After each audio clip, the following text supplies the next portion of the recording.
ምስጋና እንግዲህ በጣም አሁን በዚህ ዘመን እጅግ በጣም ከብዙ ሰዎች ህይወት ውስጥ እጅግ በጣም እየጠፋ እጅግ በጣም እየቀነሰ ያለ ነገር ቢኖር ምንድነው? የምስጋና ህይወት ነው። ኢየሱስ ጌታ ነው። እግዚአብሔርን የማመስገን ህይወት ብዙ ሰው በብዙ አቅጣጫ ስታዩት በማግረምረም የተሞላ በብዙ ነገር ውስጥ ተሞልቶ ነው ያለውና ግን እግዚአብሔር ደግሞ ልጆቹ በጣም ህይወታቸው በምስጋና እንዲሞላ የሚፈልግ አምላክ ነው። ኢየሱስ ጌታ ነው።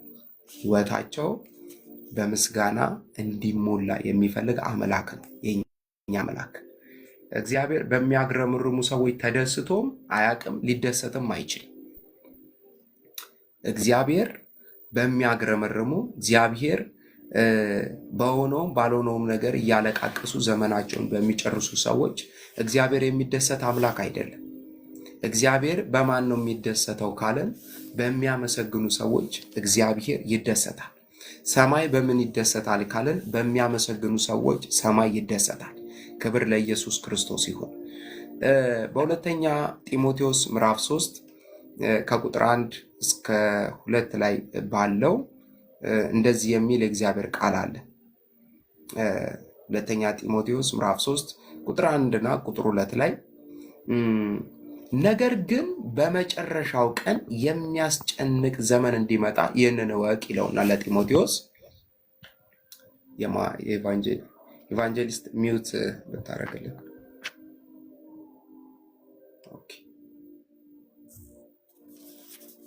ነገር ግን በመጨረሻ ቀን የሚያስጨንቅ ዘመን እንዲመጣ ይህንን እወቅ ይለውና ቁጥር 2 ላይ እንደዚህ የሚል ቃል አለ።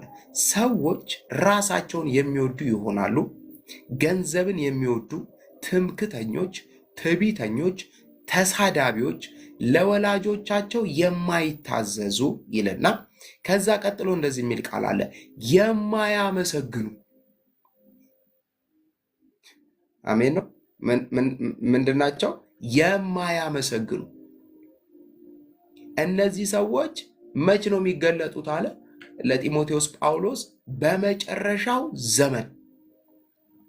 መች ነው የመጨረሻው ዘመን? የመጨረሻው ዘመን ማለት አሁን እኔና እናንተ ያለንበት ዘመን። በዚህ ዘመን እጅግ በጣም ብዙ ሰዎች ራስ ወዳድ ሆነዋል።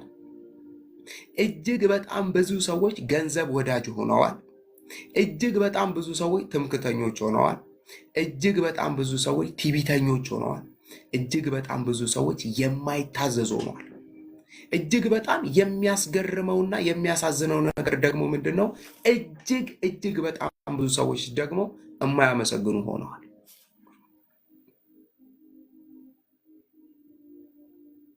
ኢየሱስ ጌታ ነው። ምናልባት እግዚአብሔርን በቅጡ የማያውቁ፣ እግዚአብሔርን በቅጡ የማይረዱ፣ የእግዚአብሔርን አባትነት የእግዚአብሔርን መለኮትነት የማይረዱ ሰዎች ምናልባት እግዚአብሔርን ላያመሰግኑ ይችላሉ። እግዚአብሔር አንድም ቀን ከነሱ ምስጋናን ጠብቆ አያውቅም። ታዲያ እግዚአብሔር ምስጋናን ከማን ፈለገ? እውነተኛ ምስጋናን ከማን ፈለገ? እውነተኛ ምስጋና እግዚአብሔር ከልጆቹ ይፈልጋል። እውነተኛ ምስጋና ከኔና ከእናንተ ይፈልጋል እግዚአብሔር።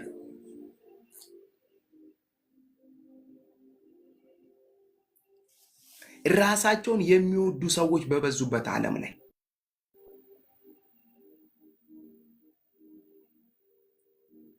ገንዘብን የሚወዱ ሰዎች በሞሉበት ዓለም ላይ ትምክተኞች በሞሉበት ዓለም ላይ ትዕቢተኞችና ተሳዳቢዎች በሞሉበት ዓለም ላይ ለወላጆቻቸው የማይታዘዙ ትውልዶች በበዙበት ዓለም ላይ እግዚአብሔር አንድ ነገር ይፈልጋል። የማያመሰግኑ ሰዎች በሞሉበት ዓለም ላይ እግዚአብሔር አንድ ነገር ይፈልጋል። የሚያመሰግኑ ሰዎችን እግዚአብሔር ይፈልጋል።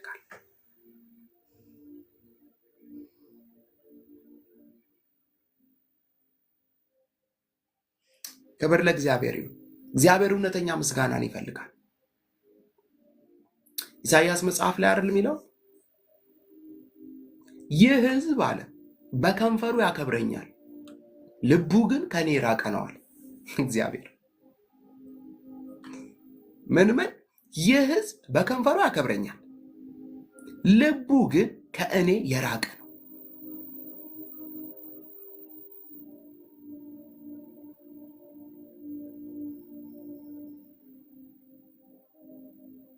ምናልባት ሰዎች በአንደበታቸው ስለ እግዚአብሔር ብዙ ነገር ሊያወሩ ብዙ ነገር ሊሉ ይችላሉ።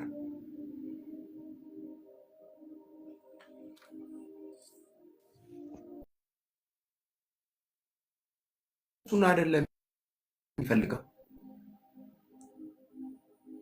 እግዚአብሔር ከልብ የሆነን ምስጋና ግን ይፈልጋል።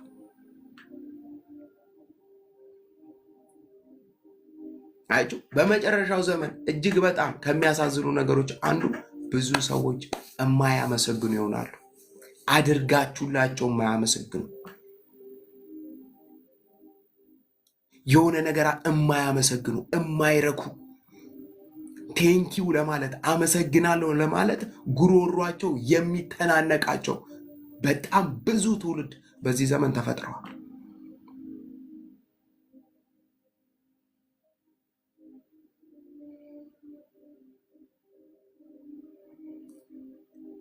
አየህ፣ ማመስገን ምላሽ እንዳለ ሁሉ አለማመስገንም መንፈሳዊ ዓለም ላይ ምላሽ አለው።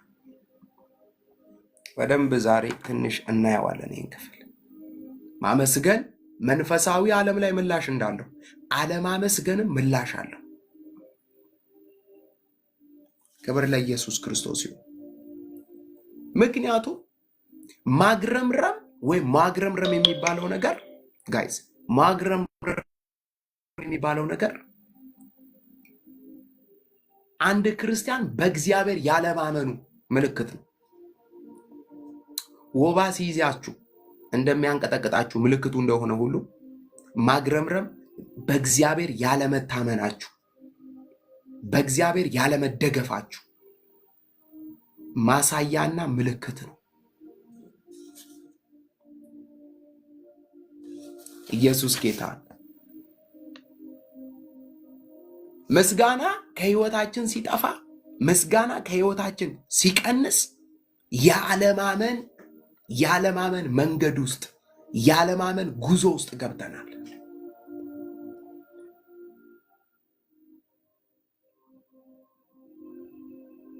አሜን ነው። ያለማመን መንገድ ውስጥ ያለማመን መስመር ውስጥ ገብተናል። ምን በህይወታችን ለእግዚአብሔር የምንሰጠው ምስጋና እያነሰ ከመጣ እግዚአብሔርን ማመን አቁመናል።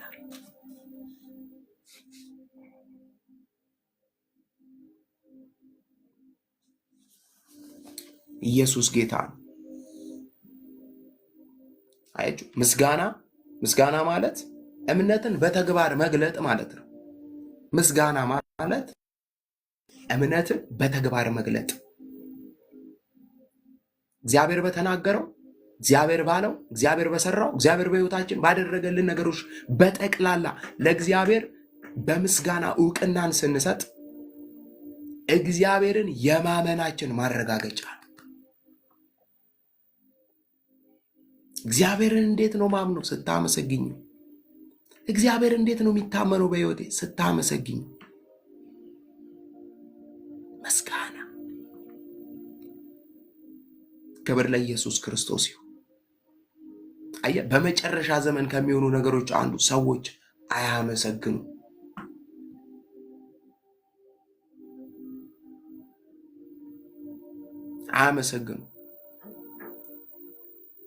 ከዚህ የተነሳ ብዙ ሰው በብዙ ነገር ውስጥ የወደቀ ነው።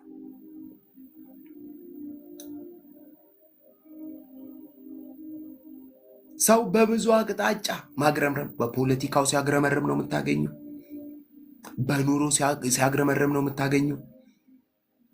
በቤተሰቡ ህይወት ሲያግረመርም ነው የምታገኙ። በትዳር ሲያግረመርም ነው የምታገኙ። በተወለዱ ልጆች ሲያግረመርም ነው የምታገኙ።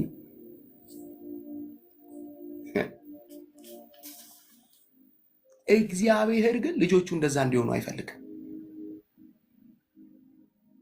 እግዚአብሔር በምንም ሁኔታ ውስጥ፣ እግዚአብሔር በምንም መንገድ ውስጥ እግዚአብሔር እንድናመሰግን ይፈልጋል።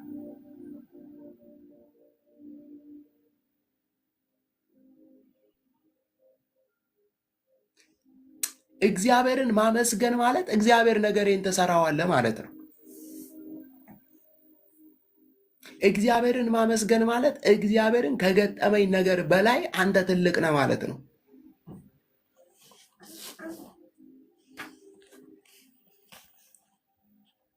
እግዚአብሔርን ማመስገን እውነተኛ ምስጋና።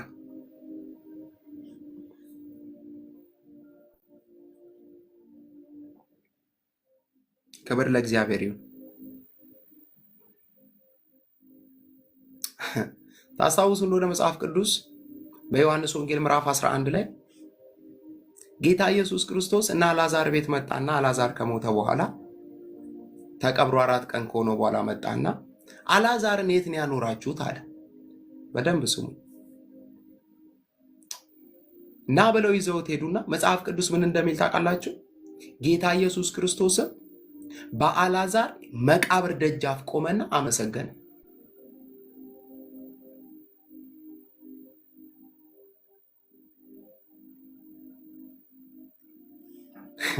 በተዘጋ መቃብር ፊት ለፊት ቆመና ጌታ ኢየሱስ አመሰገነ።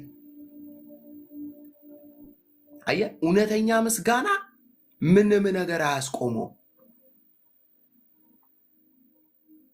እኛ የሆነች ነገር ገጠመችን፣ የሆነች ነገር ደረሰችብን ብለን ወዲያው ከምስጋና ወጥተን ወደ ማግረምረም ነው የምንገባው።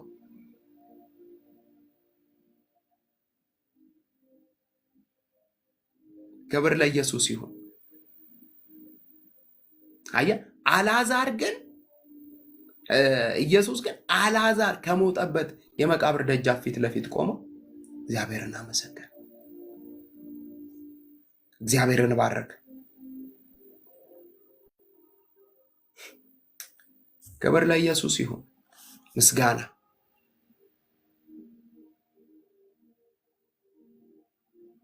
እናየዋለን በኋላ ወርደን ስንሄድ።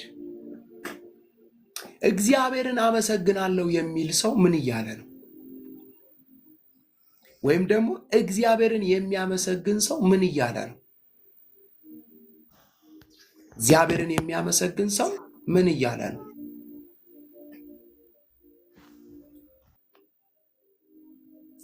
እግዚአብሔርን የሚያመሰግን ሰው ምን እያለ ነው? አንደኛ ከነገሩ በላይ እግዚአብሔርን አምነዋለሁ እያለ ነው። እግዚአብሔርን የሚያመሰግን ሰው ከገጠመኝ ችግር ከገጠመኝ ቻሌንጅ በላይ እግዚአብሔርን አምነዋለሁ እያለ ነው። እግዚአብሔርን የሚያመሰግን ሰው አሜን ነው።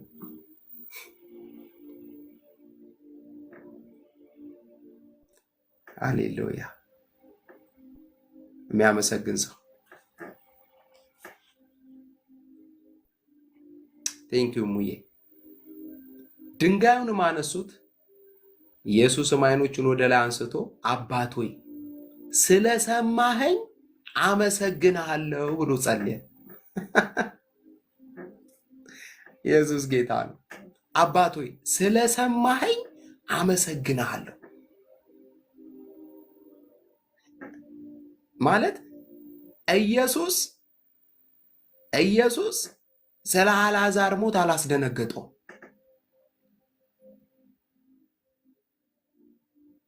አልዓዛር ተነስቶ አይደለም ቴንክ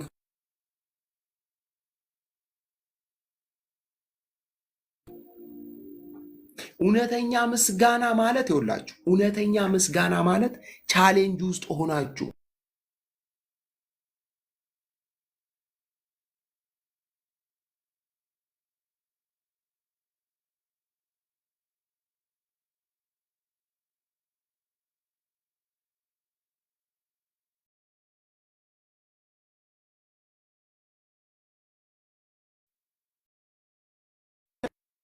እግዚአብሔርን አምነዋለሁ እያላችሁት ነው። እግዚአብሔር ከነገሩ በላይ አምነሃለሁ እያላችሁት ነው። አሜን ነው።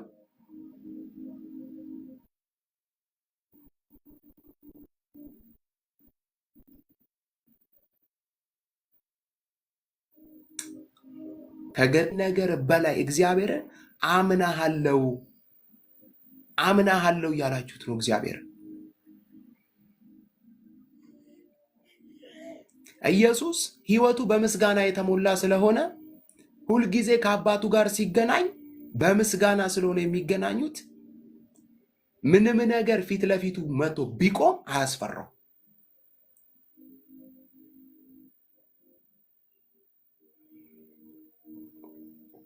ታስታውሳላችሁ አይደል? መጽሐፍ ቅዱስ ላይ እነ ማርያም የኤርትራን ባህር ከተሻገሩ በኋላ ከበሮዋን ያዘችና ፈረሱንና ፈረሰኛውን ያሰመጠ ብለው ዘምረው እልል ብለው አሸሼ ገዳሜ ብለው ሙሴ 40 ቀን ተራራ ላይ ቆይቶ ሲመጣ ጥጃ ሰርተው ነው የጠበቁት። አምላክ ቀይረው ጠበቁት።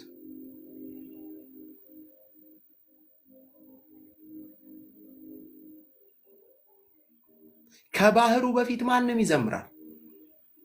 እውነተኛ ምስጋና፣ እውነተኛ ቴንኪው ባህሩ ሳይከፈል በፊት ነበር። ቻሌንጃችሁ ላይ ቆማችሁ የገጠማችሁ ቻሌንጅ ጋር ቆማችሁ እግዚአብሔር ምስክሬ ነው ምላችሁ ምስጋናን ለእግዚአብሔር እየሰጣችሁ ከሆነ መሰዊያን እያቆማችሁ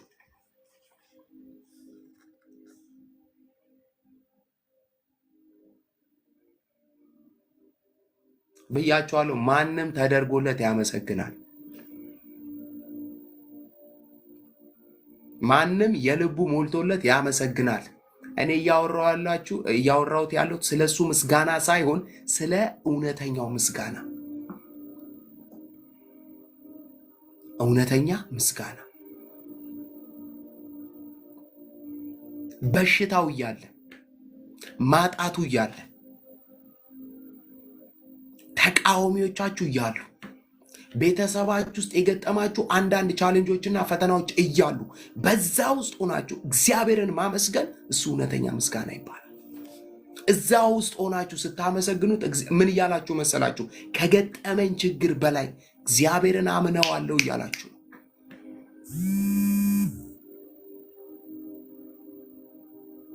ከገጠመኝ ችግር ከገጠመኝ ሁኔታ በላይ እግዚአብሔርን አምነዋለሁ እያላችሁ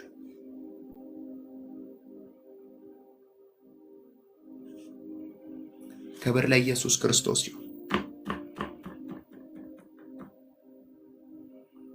እግዚአብሔርን አመሰግናለሁ የሚል ሰው ምን እያለ ነው? ሁለተኛ ነገሮቼን ለእርሱ ሰጥቼዋለሁ እያለ ነው የሚያመሰግን ሰው። ምን ነገሮቼን ጉዳዮቼን ለማሰጥቻለሁ ለእርሱ።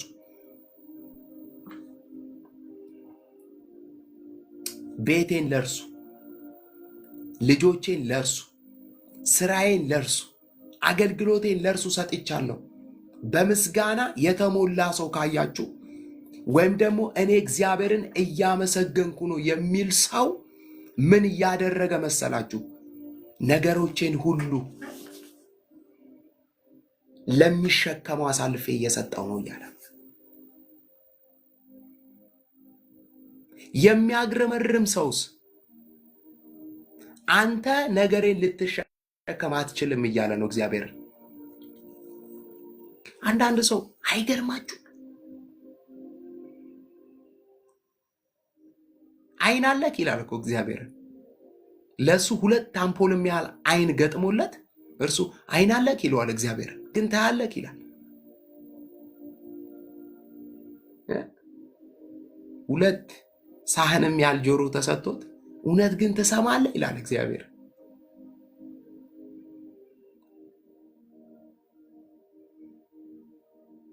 እግዚአብሔር ያያል፣ እግዚአብሔር ይሰማል። አይን የሰጠ እግዚአብሔር ያያል፣ ጆሮ የሰጠ እግዚአብሔር ይሰማል፣ አፍ የሰጠ እግዚአብሔር ይናገራል። የሆነ ቻሌንጅ የሆነ ነገር ስለገጠመሽ እኔን አታየኝም፣ እኔን አትመለከተኝም፣ አይን የለህም አይባልም።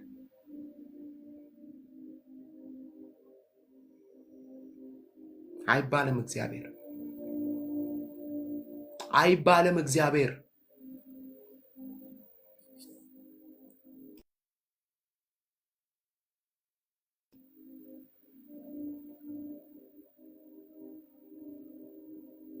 ታዲያ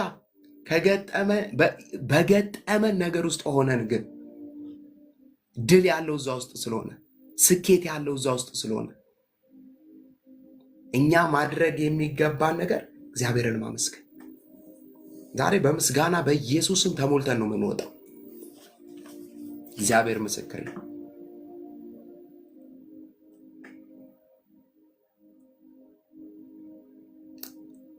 እግዚአብሔርን አመሰግናለሁ የሚል ሰው ሶስተኛ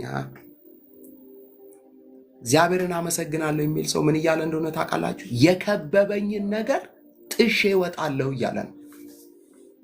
ምናልባት አሁን ከቦኝ ሊሆን ይችላል። አሁን ቻሌንጅ እያደረገኝ ሊሆን ይችላል። ግን በምስጋና ውስጥ ጥሼ እወጣለሁ እያለ እያመሰገንኩ ጥሼ እወጣለሁ።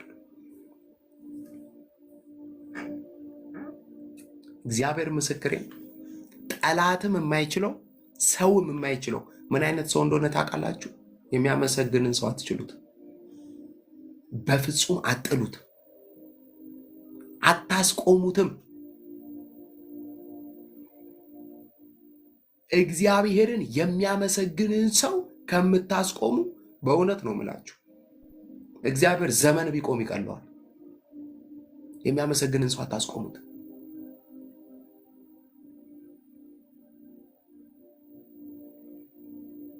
በጣም ብዙ የሚያግረመርሙ ሰዎችን ተመልከቷቸው፣ ህይወታቸው ያ የሚያግረመርሙበትን ህይወት ራሱን እየደጋገሙት ይኖራሉ።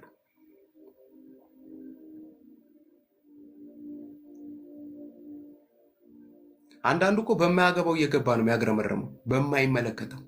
በማይመለከተው ፖለቲካ ውስጥ ይቀረቀርና ያግረመርማል። ምን አገባ? በማይመለከተው ኢኮኖሚ ውስጥ ይገባና ኢኮኖሚስት ሆኖ ያግረመርማል። የዘንድሮ ኢኮኖሚ፣ የዘንድሮ ፖለቲካ፣ የዘንድሮ ትዳር ለአንዳንድ ሰዎች አልተሳካም ማለት ለአንቺ አይሳካም ማለት ነው። የዘንድሮ ጮኝነት ደግሞ ምን አገባሽ ስለሌላ ሰው ጮኝነት? እነ ሰንበዲ ጮኝነት አልተሳካላቸውም ማለት ለአንቺ አይሳካም ማለት ነው። ደግሞ ዘንድሮ አገልግሎት እንዲህ እየተደረገ ምን አገባ?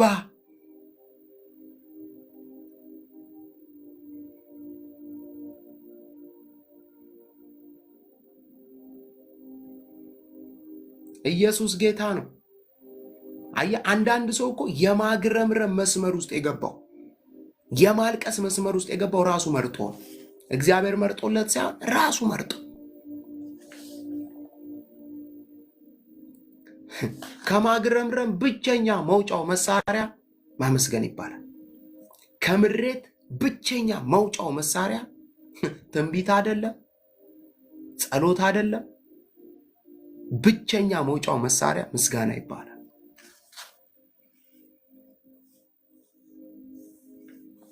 የሚገርማችሁ ነገር የሚያመሰግን ሰው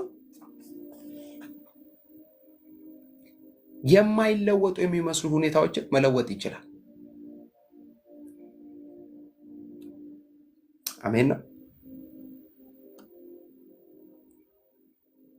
የሚያመሰግን ሰው የማይለወጡ የሚመስሉ ነገሮችን መለወጥ ይችላል።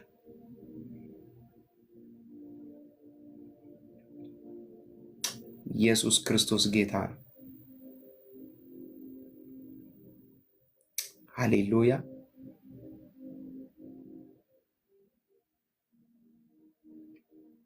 ሃሌሉያ።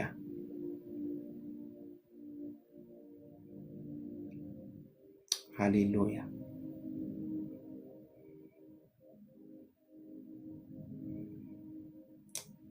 ሃሌሉያ።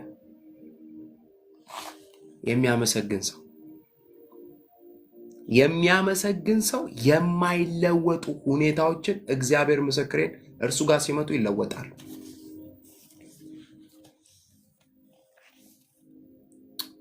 መጽሐፍ ቅዱስ ላይ ሐዋርያት ሥራ ላይ ጳውሎስና ሲላስ ወንጌልን መስክረው ተደብድበው እስር ቤት ገብተው ወይኔ ጌታ ሆይ ወንጌልን አገልግለን ስንት አጋንንት አስወጥተን ስንት ቦታ ደርሰን እንዴት እስር ቤት ትጥለናለህ አላሉም። በእግር ብረት ተጠርቀው ታስረው መጽሐፍ ምን እንደሚል ታውቃላችሁ? በመንፈቀ ሌሊት ሲያመሰግኑ ይላል። ምን ሲሉ? ሲያመሰግኑ።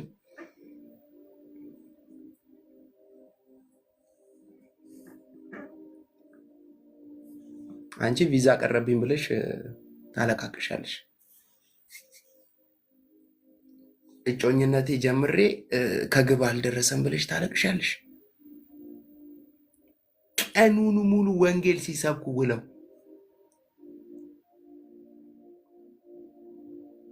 እስር ቤት ተጥለው እስር ቤት ገብተው ሰዎቹ አሁንም ምስጋናን አላቋረጡ ሲያመሰግኑ ይላል አይደል መጽሐፉ። እሙዬ ፒን አርጊው ከቻልሽ። ሲያመሰግኑ የወይኑ መሰረት ተናወጠ፣ ሼክ አረገ። ታውቃለህ? ኢየሱስ ጌታ ነው።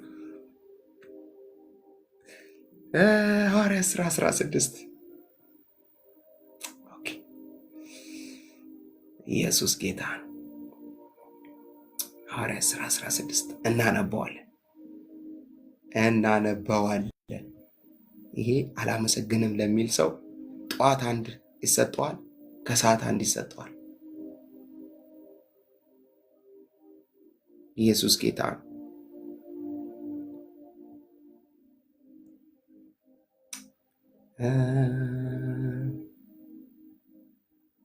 ሃሌሉያ። ልክ ነሽ ሐረግዬ። ጥቅሱን እስቲ ፈልጉት። ጥቅሱ ኢየሱስ ጌታ ነው።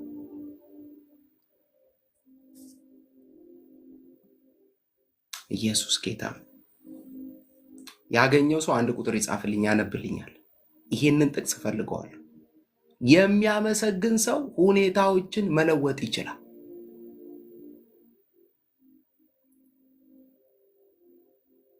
ይኸውልህ ማንም አግኝተሻል አድርጌ እሺ፣ አንብቢልኛል።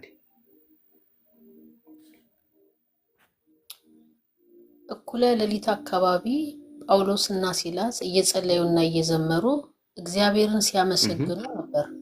ሌሎች እስረኞችም ያዳምጧቸው ነበር። ድንገትም የወህኒ ቤቱ መሰረት የሚያናውጥ ታላቅ መሬት መንቀጥቀጥ ሆነ። ወዲያውም የወህኒ ቤቱ በሮች ተከፈቱ፣ የሁለቱም እስራት ተፈታ። አሜን። ሃሌሉያ። በቃ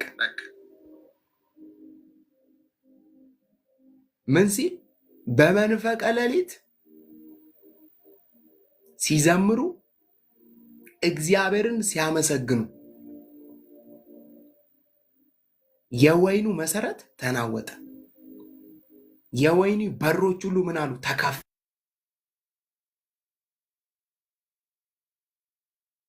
ምን አሉ? ወደቁ። እነሱ ሲያመሰግኑና ሲዘምሩ ማን ይሰማ ነበረ? እስረኛ ይሰማ ነበር።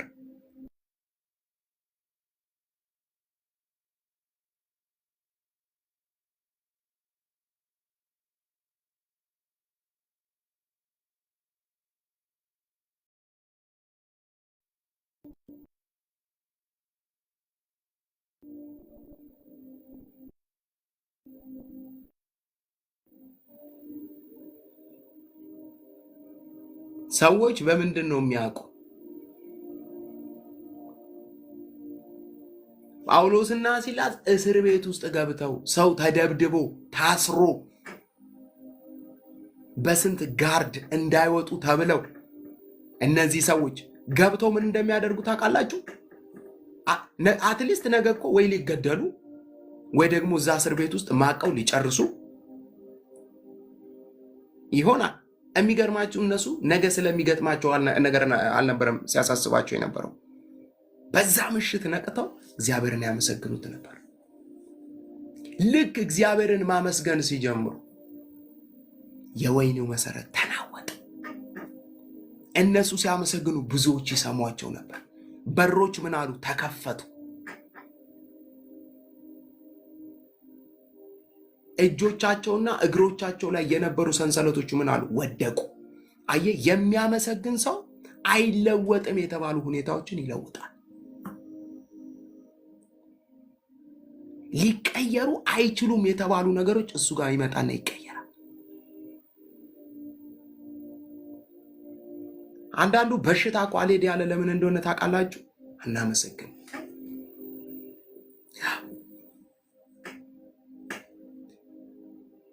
አንዳንዱ ሰው እግዚአብሔር ፈውሼሃለሁ ብሎት ፈውሱን ተቀብሎ ከማመስገን ይልቅ ኧረ አሁንም ጎኔን እየወጋኝ ነው እያለ ያግረመርማል። እግዚአብሔር ባርኬሃለሁ እያለው የሆኑ እቤት ውስጥ የጎደሉትን በርበሬና ሽሮ እያየ ሲያግረመርም ይውላል። በደንብ እናየዋለን ጋይስ። እግዚአብሔርን ማመስገን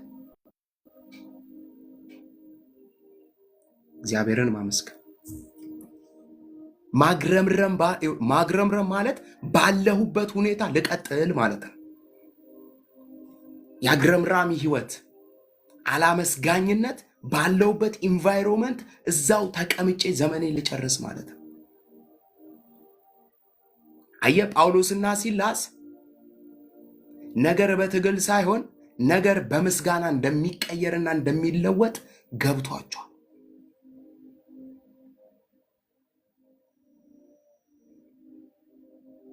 በማግረምረም የምትቀይሩት ምንም ነገር የለም።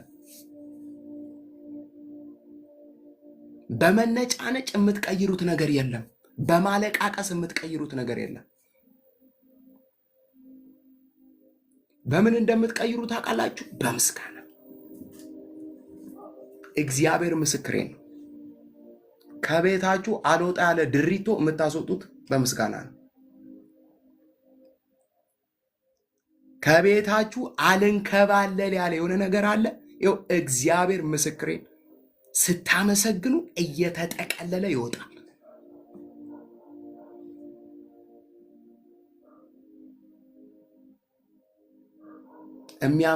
የሚያመሰግን ሰው ጳውሎስና ሲላስ አልለወጥ ያለ ሁኔታ መለወጥ ቻሉ። የሚያመሰግን ሰው ሁለተኛ በየትኛው መከራ ውስጥ ይጸናል። የሚያመሰግን ሰው በየትኛው መከራ ውስጥ ምን ይላል? ይጸናል። አረግዬ ዳንኤል መጽሐፍ ላይ ያለውን የነዛን 3 ብላቴኖች ላቆምኮም ስላንሰግድም የሚለውን ቃል አንዴ ታውጭልኛለሽ። የሚያመሰግን ሰው በየትኛው መከራ ውስጥ ይጸናል። ለእግዚአብሔር የሚገባውን ምስጋና ለማንም አሳልፎ አይሰጥም።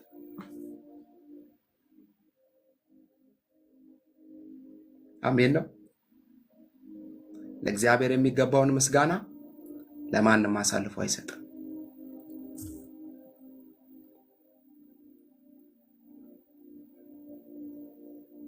ስታገኘው አንድ ቁጥር እንጻፊልኝ። ዳንኤል መጽሐፍ ምስጋና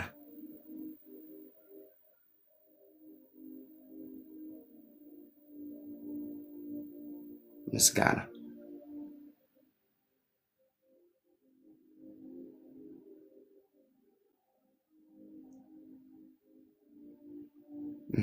ምስጋና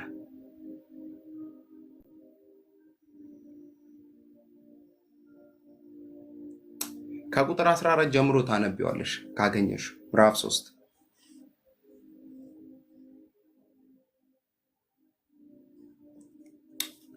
ሃሌሉያ። ዳንኤል ምዕራፍ 3 ከቁጥር 14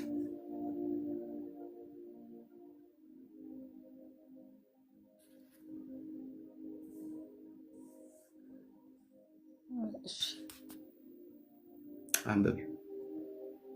ናቡከደነጾርም እንዲህ አላቸው፣ ሲድራቅ ሚሳቅና አብድናጎ ሆይ እኔ ላቆምኩት ምስል አለመስገዳችሁ አማልክቴንም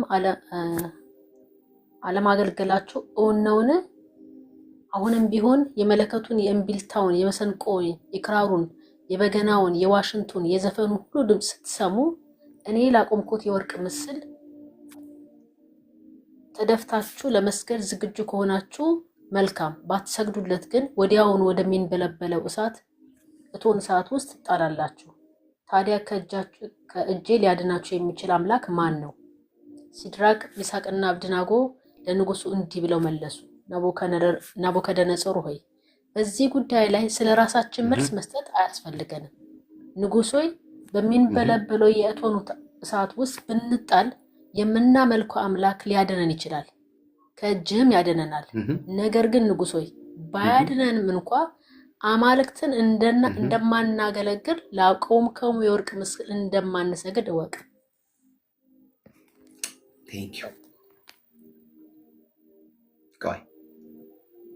አያችሁ ምን እያላቸው ነው?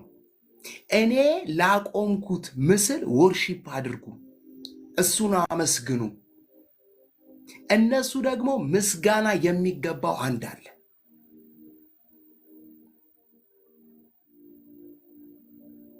በምንም ቻሌንጅ ውስጥ፣ በምንም ፈተና ውስጥ፣ በምንም መከራ ውስጥ ቢኮን ምስጋና ከያህዌ ውጭ ለማንም አይሰጥም። አንሰጥም አሉት። አንድ ነገር ወቅልን አሉት። ንጉሶ 1000 ዓመት ንገስ። አምላካችን ከዚህ ሰዓት ቢያድነን እሰየው፣ ባያድነንም ላቆምከው ምስል ግን አንሰግድ። አየህ፣ በምስጋና የሚኖር ሰው በየትኛውም ፈተናና ቻሌንጅ ውስጥ ይጸናል፣ አይብረከረክም። የሆነ ነገር ሲገጥሙ ብርድ ብርድ አይለው።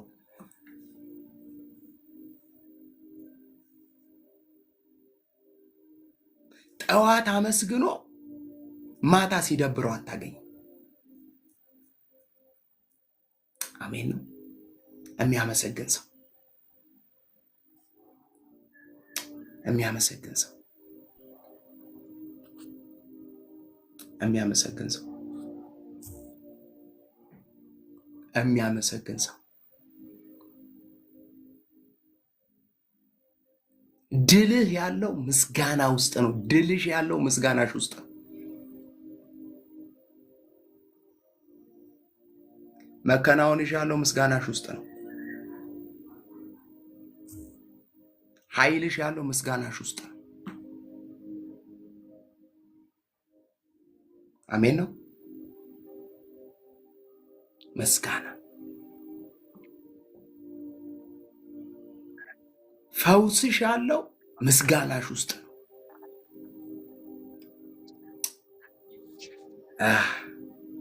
እስቲ ሐረግዬ ቀጥይ ውስጥ ይሄንን ምዕራፍ ከ19 ጀምሮ ቀጥይበት እስቲ።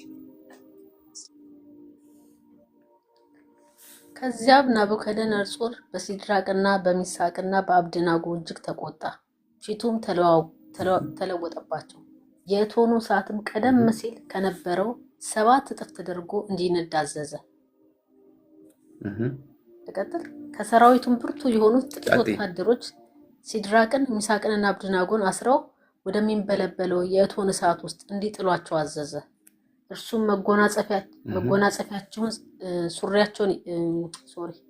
እነርሱም መጎናጸፊያቸውን፣ ሱሪያቸውን፣ የራስ ጥምጣማቸውንና ሌሎች ልብሶቻቸውን እንደለበሱ ታስረው በሚንበለበለው የእቶን እሳት ውስጥ ተጣሉ።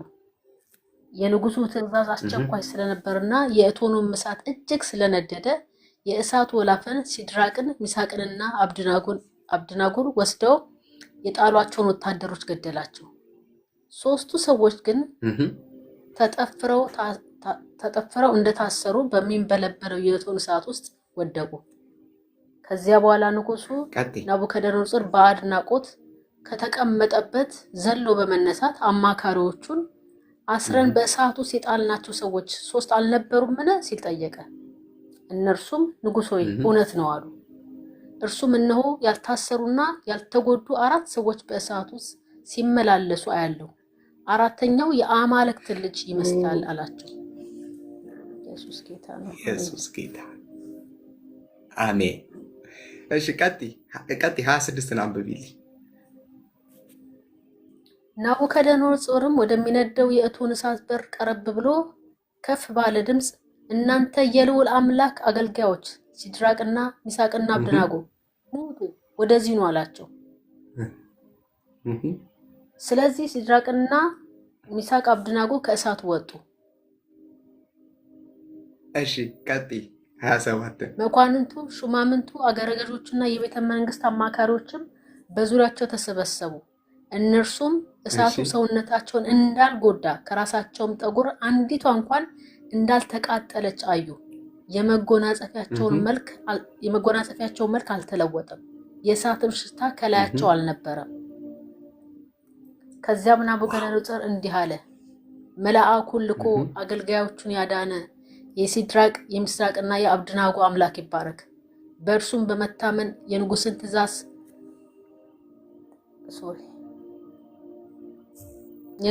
ትእዛዝ ከአምላካቸው በቀር ሌላ አምላክ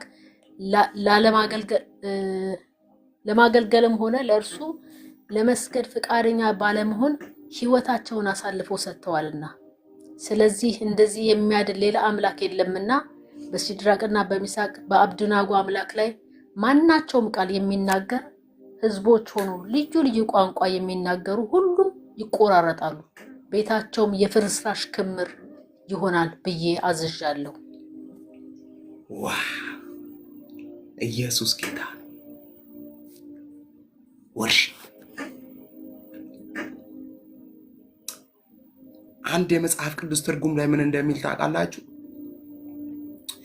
ሲድራቅ ሚሳቅና አብደናጎን በእሳት ውስጥ ተጥለው አራተኛው የሰው ልጅ የሚመስለው በመካከላቸው ቆሞ ወርሺፕ ያደረጉ ነበር ይላል።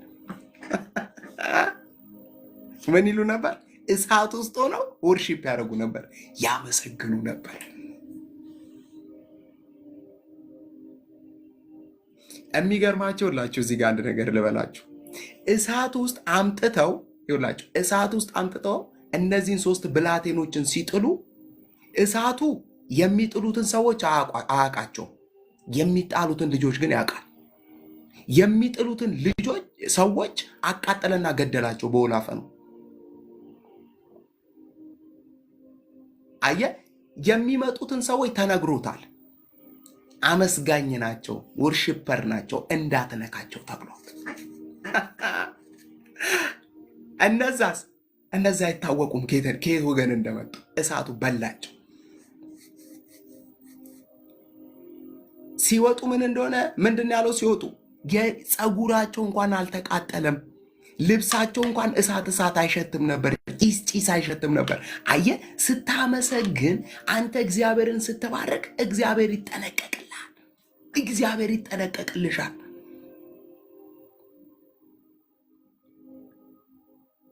እግዚአብሔር ይጠነቀቅልሻል። ቤትሽን ይጠነቀቃል፣ ስራሽን ይጠነቀቃል።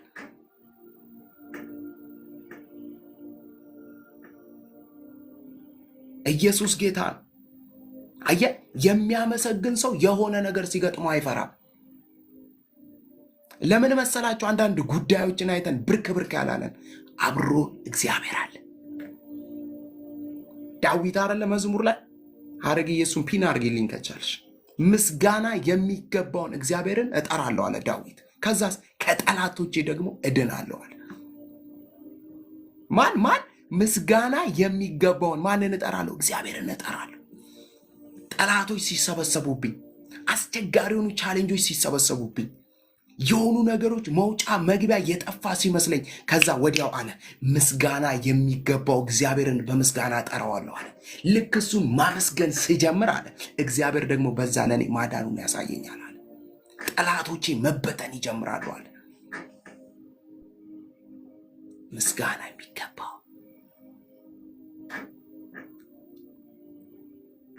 አምልኮ የሚገባው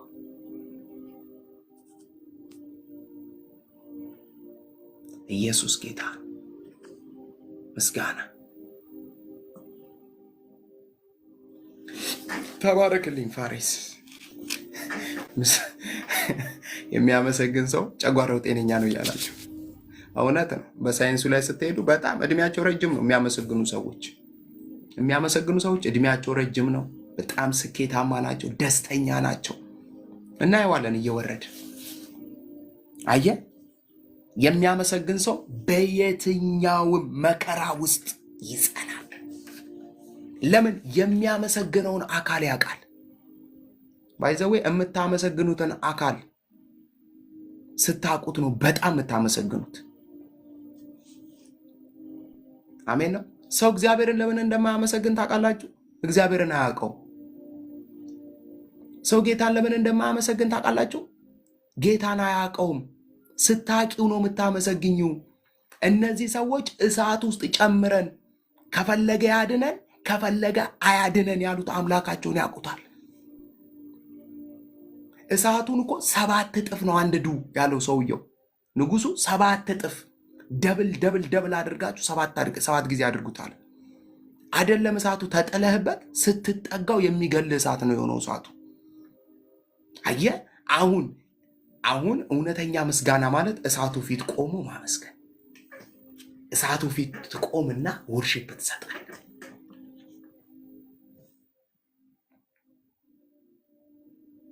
የሆነ ጉዳይ ሲገጥመን እናመሰግናለን ወይ?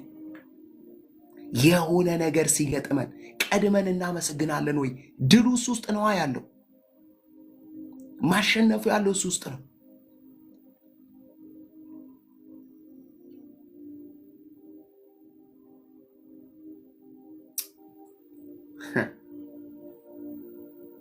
ኢየሱስ ጌታ ነው። ሁለተኛ ዜና ምዕራፍ 20 ላይ አንድ ቃል አለ እንደዚህ የሚል። በጣም እሱ ቃል እወደዋለሁ ብዙ ጊዜ።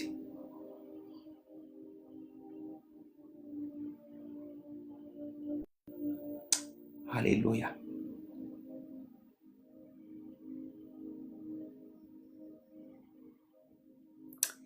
ሐረግ ያውጭልኝ እስቲ።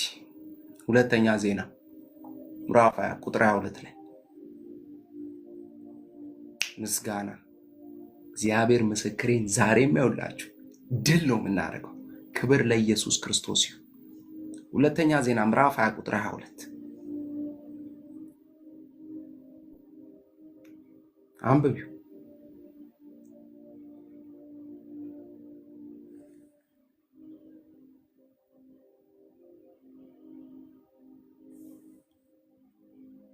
ዋው! መዘመርና ማወደስ እንደጀመሩም እግዚአብሔር ይሁዳን በወረሩት በአሞን በሞዓብና በሴር ተራራ ሰዎች ላይ ድብቅ ጦርን አመጣባቸው፣ ተሸነፉ። ምን አሉ? የአሞንና የሞዓብ ሰዎችም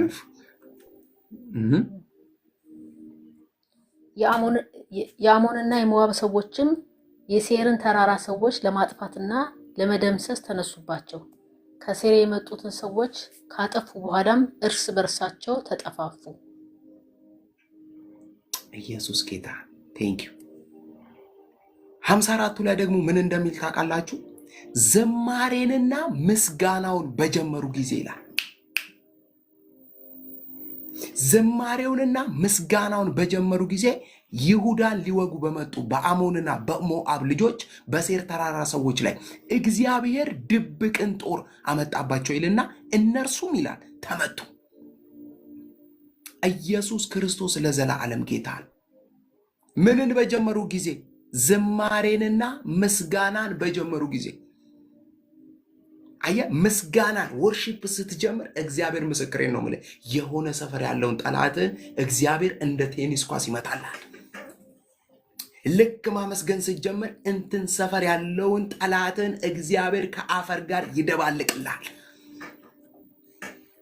አትችለውም። የሚያመሰግንን ሰው አትችለውም።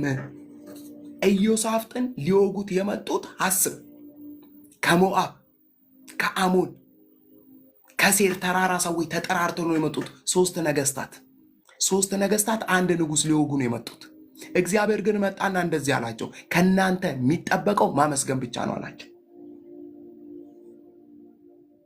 ከናንተ የሚጠበቀው ማመስገን ብቻ ነው። ልክ ስታመሰግን አለ እኔ አፈር አበላዋለሁ አለ እግዚአብሔር። ልክ ስታመሰግን አለ በዚህኛው ክንዴ ገለብጠዋለሁ አለ። ልክ ስታመሰግን አጋጨዋለሁ አለ እግዚአብሔር። አትታገይ። ለአንዳንድ ሰዎች የሆነው ነገር አሉ ብለሽ መልስ ለመስጠት አትሟገቺ። እና ጌች ምን ትለኛለህ? ኦ መንፈስ ቅዱስ ወደ ክፍልሽ ትገቢና እግዚአብሔርን ማመስገን ትጀምሪያለሽ። ለእግዚአብሔር ወርሺፕ ማድረግ ትጀምሪያለሽ። ጂፓስሽን ሞቅ አድርገሽ ትከፍቺና መዝሙርሽን ደመቅ ታደርጊውና እግዚአብሔርን ማመስገን ስትጀምሪ አንቺ እዚህ ታመሰግኛለሽ፣ እግዚአብሔር ጠላትሽን እዛ ይመታል። አንቺ እዚህ ታመሰግኛለሽ፣ እግዚአብሔር በርሽን ይከፍታል። መንፈሳዊ ዓለም እንደዛ አሁን ሰማይ ብትሄዱ አንድ ነገር ነው ያለው፣ ወርሺፕ ነው ያለው። ሌላ ምንም አታገኝም። ሰማይ ብትሄድ ወርሺፕ ነው ያለው። 24ቱ ሽማግሌዎች በፊቱ ቅዱስ ቅዱስ እያሉ፣ መላእክት በፊቱ ቅዱስ ቅዱስ ቅዱስ እያሉ ወርሺፕ ነው የሚያደርጉት። አየህ፣ ስታመሰግን አይተ ማታቀውን ኢነርጂ ትሞላለህ።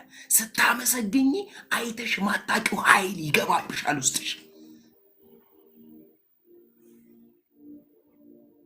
እንደው የኔ ነገር ከማለትሽ በፊት አመስግኝ። እንደው ጌታ ሆይ የእንትኔ ጉዳይ ከማለትሽ በፊት አመስግኝ። ወርሺፕ አድርጊ። ያ ሰውየው እስክሪፕቶን ይዞ አልፈርምም ያለውን ወረቀት እግዚአብሔር እንደዚህ እጁን ይዘውና ፈርም ይለዋል። ፈርምላት ይለዋል። እግዚአብሔር ምስክሬ። ስታመሰግኝ ቴስቲሞኒዎችሽ እየበዙ ነው የሚመጡት። ምስክርነቶች እየበዙ ነው የሚመጡት ስታመሰግኝ። እንዴ ጳውሎስና ሲላስ ሲያመሰግኑ ምንድን ነው የሆነው? የተዘጉ ደጆች፣ በብረት የተቀረቀሩ፣ በሰንሰለት ተጠፍንገው የታሰሩ በሮች ብርግድ ነው ያሉት። ስታመሰግን ጠላት ይዤዋለሁ ያለውን ነገር መልቀቅ ይጀምራል። ይለቃል። ወደደም ጠላም ይለቃል። በጌታ በኢየሱስ ወጋውት፣ በጌታ በኢየሱስ አናቱን መታውት። ለሱ አንድ ምስጋና በቂው ነው።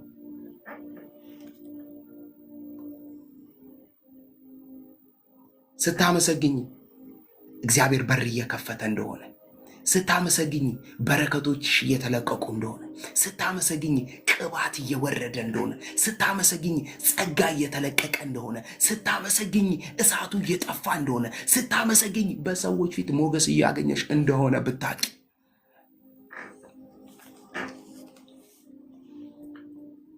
እና የትና መቼ እናመስግን? ስለ እውነተኛ ምስጋና ነው አይደል እያወራን ያለ ነው።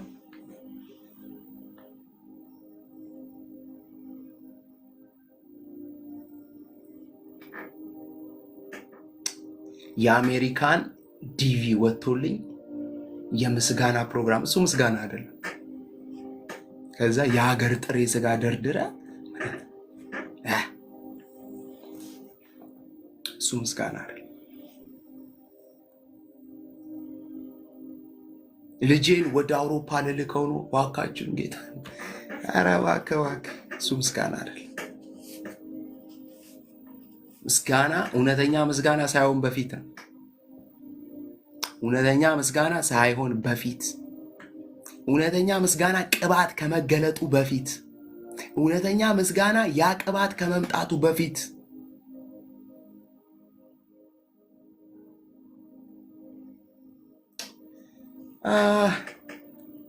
አንድ ጥቅስ ልጋብዛችሁ። ቆይ ዛሬ በደንብ ነው ጥቅስ ጠጥተን የምንወጣው። ኢየሱስ ጌታ ነው። መዝሙር 27 ዳዊት ሳይቀባ በፊት የዘመረው መዝሙር።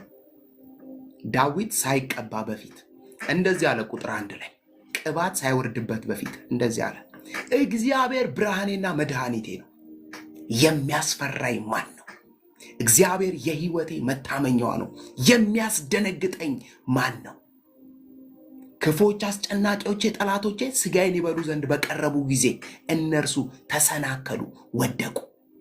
ሰራዊት ቢሰፍርብኝ ልቤ አይፈራም፣ ሰልፍ ቢነሳብኝ በዚህ ይተማመናለሁ። እግዚአብሔርን አንድ ነገር ለመንኩት እርሷንም እሻለሁ፣ በሕይወቴ ዘመን ሁሉ በእግዚአብሔር ቤት እኖር ዘንድ።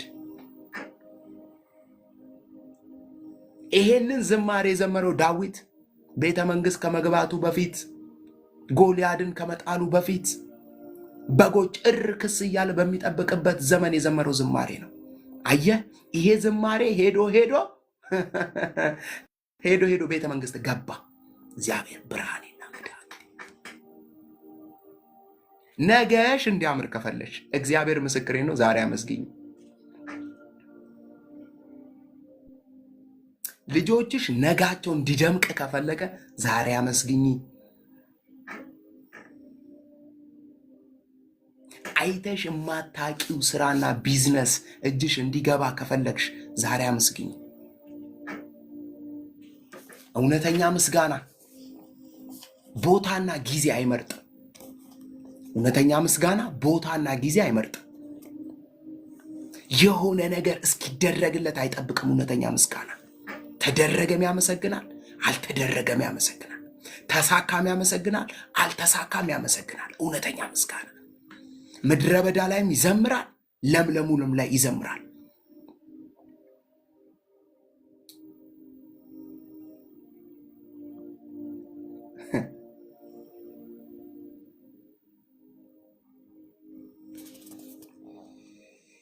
ኢየሱስ ጌታ ነው። ምክንያቱም ብዙ ሰው ደመናና ንፋስን አይቶ ነው ማመስገን የሚቀነው። የሆነች ነገር ሲያይ እግዚአብሔር ማመስገን ይጀምራል። ካላየስ አያመሰግንም። ለማመስገን የሆነች ነገር እንድትሸተው ይፈልጋል።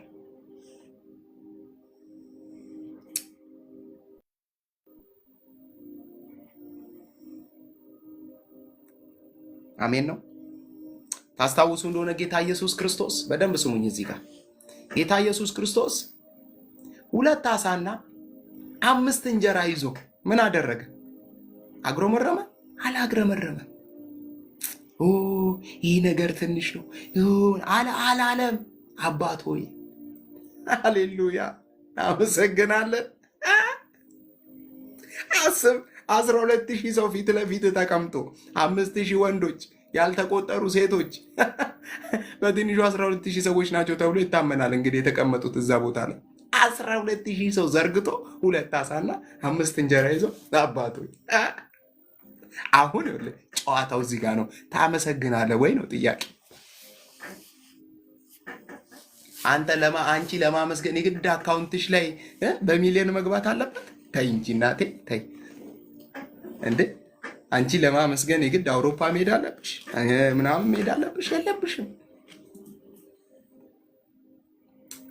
አየህ፣ የማይመች የሚመስል ሁኔታ ውስጥ ሆነና እግዚአብሔር አየህ፣ ጌታ ኢየሱስ 2 ዓሣ 5 እንጀራ ያዘና አባት ሆይ እናመሰግናለን። አየህ፣ ለካ ጥቂቱ ነገር ይዘሽ ስታመሰግኝ ይበዛል ለካ። ኧረ የሆነ ሰው እኔ ቸርች ሆን ዛሬ ነበር የምለው ይህን ቃል ሳነብ ዛሬ ስዘጋጅ እያልኩ ነው የተዘጋጀሁት። ቴንኪው አብቲ ያበሬ ባርክ። ማመሰግናለሁ።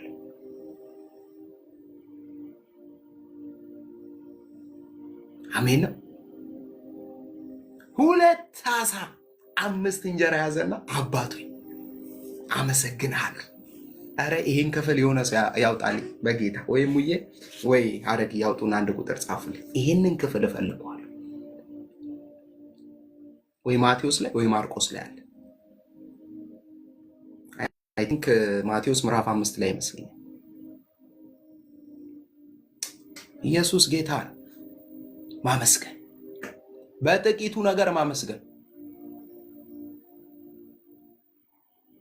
በጥቂቱ ነገር ማመስገን፣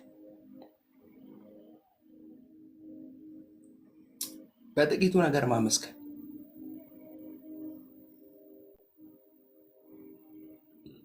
በጥቂቱ ነገር ማመስገን። አሜን ነው። ሃሌሉያ። ኢየሱስ ጌታ ነው። ኢየሱስ ጌታ ነው።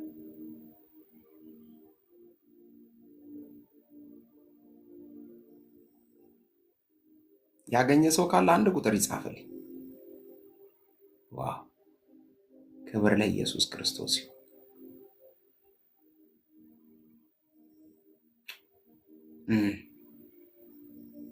እሺ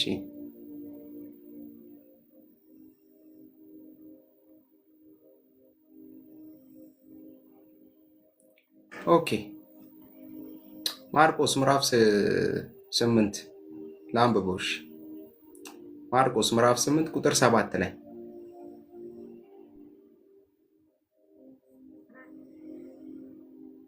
ኦኬ እሺ የህሊናን ፒን ያደረገችውን ላንብቦሽ። ኢየሱስም እንጀራውን ያዘ፣ እሺ አመስግኖም ለደቀ መዛሙርት ሰጠ፣ ደቀ መዛሙርትም ለተቀመጡት ሰዎች ሰጧቸው፣ እንዲሁ ከዓሣው በፈለጉት መጠን። በምን በፈለጉት መጠን? አስቡ፣ ከ10,000 ሰው በላይ ነው ያለው። አንዱ ቤተሰብ 20 ነው የምፈልገው ካለ 20 ይዞ ይሄዳል። 50 ነው የምፈልገው ካለ 50 ይዞ ይሄዳል። ምን መሰለ ነገርየው የምስጋና ቃላት ወጥቶበታል። አየህ ለካ ማመስገን አንዳንድ ነገሮችን መልቲፕላይ ያደርጋቸዋል፣ ያባዛቸዋል፣ ያባዛልሻል። ምስጋና ጌታ ኢየሱስ አመሰገነ፣ አመስግኖም ሰጠ ለደቀ መዛሙርት፣ በሉ አከፋፍሉ አላቸው። ኢየሱስ ክርስቶስ ለዘላለም ጌታ ነው። መችና የት ነው የምናመሰግነው? በምንም ሁኔታ ውስጥ ጥቂትም ነገር ኖረን ብዙ ነገርም ኖረን እግዚአብሔርን ልናመሰግን ይገባል። አንድ የእግዚአብሔር ሰው ምን እንዳለ ታውቃላችሁ? በደንብ ስሙኝ። እዚህ ጋር በደንብ ይህን ቃል ፕሊስ በደንብ ስሙ። አንድ የእግዚአብሔር ሰው እንደዚህ አለ፣ ማግረምረም ማለት አለ ጉድጓድ ውስጥ ገብታችሁ የምትወጡበትን መሰላል ማቃጠል ማለት ነው አለ። እደግመዋለሁ። ማግረምረም ማለት ከገባችሁበት ጉድጓድ የቆመላችሁን መሰላል በእሳት እንደማቃጠል ነው።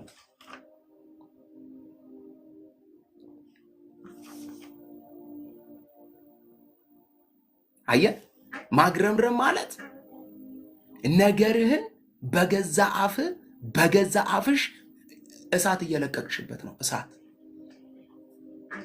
ከተማርን ህይወት ለዋይ ትምህርት ነው የምንማረው። ስልክ ቁጥርሽን ብነግርሽ ምንም አያደርግልሽ። የቤትሽን ኮሪደር ባወራልሽ ምንም አይጠቅምሽም። እሱ የቤትሽ ኮሪደር ጋር ታጥፎ እንደዚህ አይነት ስዕል አለ ምናምን ብልሽ ምንም አይጠቅምም። የሚጠቅምሽ ይሄ ነው።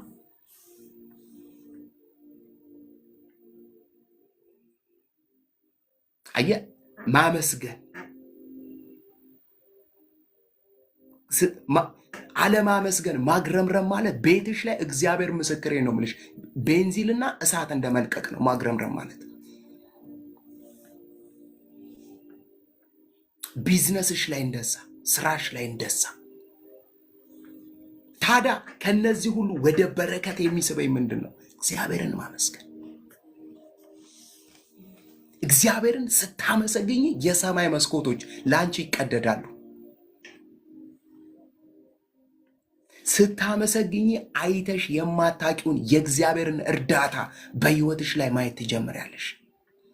እግዚአብሔርን ስታመሰግኝ እንዴ ይሄ በር ከዚህ በፊት ተዘግቶ ነበር እንዴ እስክትይ ድረስ እግዚአብሔር ነገሮችሽን እየከፋፈተ ይመጣል።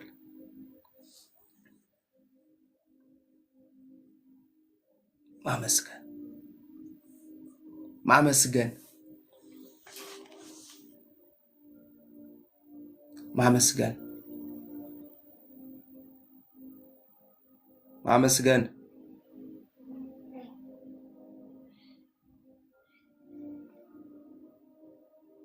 ምስጋና ኢየሱስ ጌታ ነው። ኃይል ያለው እሱ ውስጥ ነው። አቅም ያለው እሱ ውስጥ ነው። ሁለተኛ ሳሙኤል ምዕራፍ 22 ቁጥር 4 ላይ ዳዊት ምስጋና የሚገባውን እግዚአብሔርን እጠራለሁ፣ ከጠላቶቼ ደግሞ እድናለሁ አለ። ኢየሱስ ጌታ ነው። ምስጋና የሚገባው እግዚአብሔርን እጠራለሁ፣ ከጠላቶቼ እድናለሁ። ጠላቶቼ ይሳለቁብኛል አላለም። ምስጋና የሚገባው እግዚአብሔርን ስጠራ ድል ማድረግ እጀምራለሁ።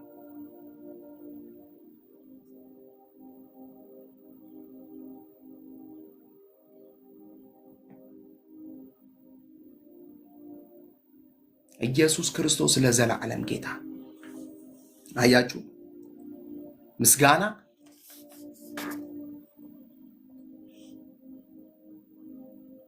እውነተኛ ምስጋና በዙሪያችን የከበበንን ጨለማ ብቻ ሳይሆን እኛንም የመለወጥ አቅም አለው።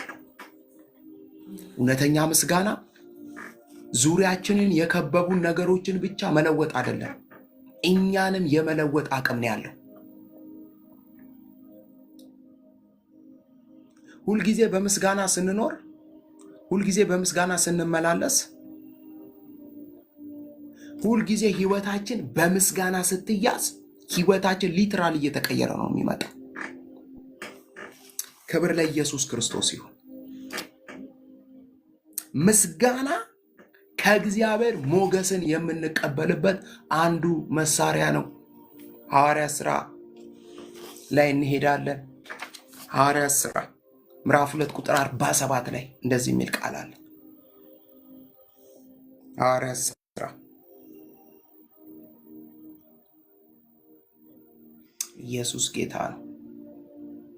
ሐዋርያት ሥራ ምዕራፍ 2 ቁጥር 47 ምን እንደሚል ታውቃላችሁ?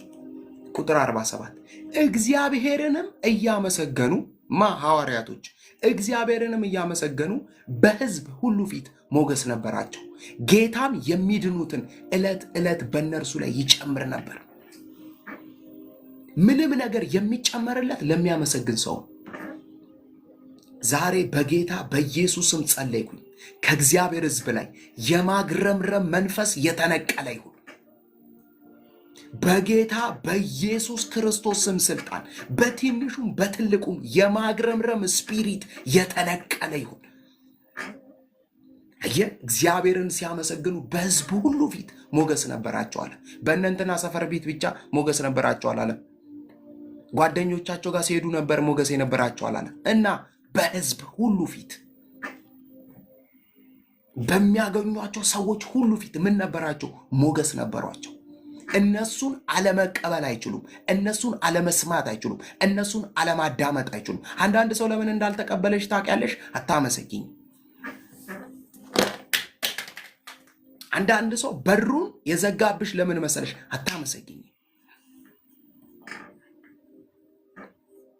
ስታመሰግኝ ቁልፍ እጅሽ ላይ ነው። እግዚአብሔር ምስክሬ፣ የትኛውም ቁልፍ ውስጥ ብትከቺው ይሰራል፣ ይከፍታል። ክብር ለኢየሱስ ክርስቶስ ይሁን።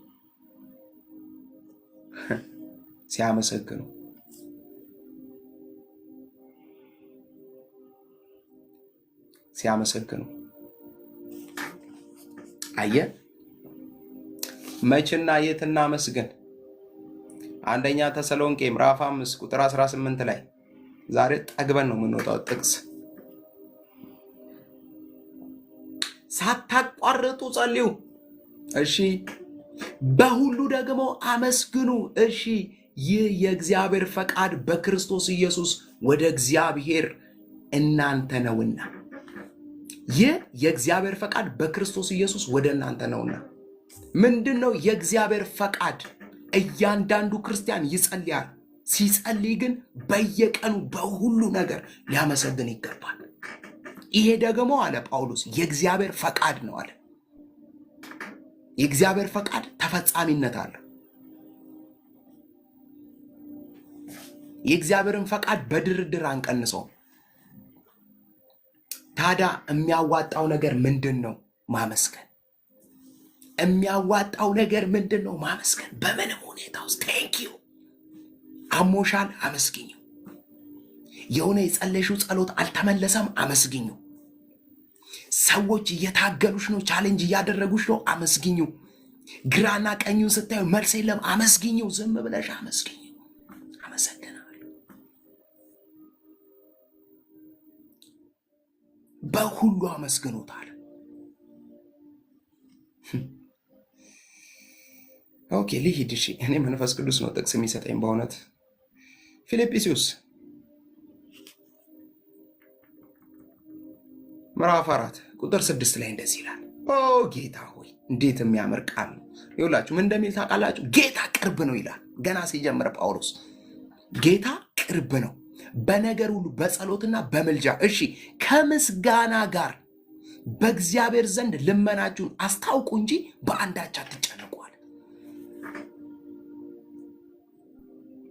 ጌታ ኢየሱስ እንግዲህ ጳውሎስ ይህን መልእክት ሲጽፍ እስር ቤት ውስጥ ነው ያለው። ውሃ የሚያቀብለው ሰው የለም። ጳውሎስ ምሳ ብላ የሚለው ሰው የለም። ደህና አደርክ፣ ደህና ዋልክ፣ ምን ላይ ተኛክ ብሎ እንኳን የሚጠይቀው ሰው የለም። ጳውሎስ እዚህ ይህንን የፊልጵስዩስን መልእክት ሲጽፍ ግን ምን ብሎ እንደጻፈላቸው ታውቃላችሁ? ጌታ ቅርብ ነው፣ በነገር በጸሎትና በምልጃ ከምስጋና ጋር በእግዚአብሔር ዘንድ ልመናችሁን አስታውቁ እንጂ ኢቭን ልመናችንን እንኳን ስናቀርብ ጸሎታችንን እንኳን ስናቀርብ እያግረመረመን አይደለም።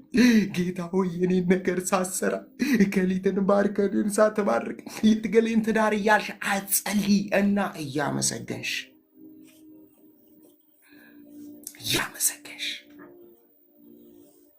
ጸሎትሽንና ምልጃሽን ካቀረብሽ በኋላ ከዛ በኋላ አግረምርሜ አይደለም የሚለው ወርሺፕ አድርግ። ቴንኪዩ ስለሰማኝ ስላደመጥከኝ ደግሞ ስለምትመልስልኝ። ምክንያቱም ለምን መሰላችሁ? ከጸሎታችሁ በኋላ አመስግናችኋል ማለት እግዚአብሔር እንደሚመልስላችሁ አምናችኋል ማለት ነው። እደግመዋለሁ። ከጸሎታችሁ በኋላ አመስግናችኋል ማለት እግዚአብሔር ጸሎታችሁን ሰምቶ እንደሚመልስላችሁ እርግጠኛ ሆናችኋል ማለት ነው። ምስጋና የሌለው ጸሎት እግዚአብሔርን ያለማመን ውጤት ነው። ብተኙ ይሻላችኋል። ዛሬ እነግራችኋለሁ። ተኙ። አዎ አትጸልዩ፣ ተኙ። የእግዚአብሔር ሰው እንደዚህ ይባላል። ሐቁን ነግሬሽ አውልሻለሁ። ምስጋና የሌለው ጸሎት ጸሎት አይደለም። ምስጋና የሌለው ጸሎት ጸሎት አይደለም። ሄደ ጸለይሽ፣ እሺ፣ አላመሰገንሽም።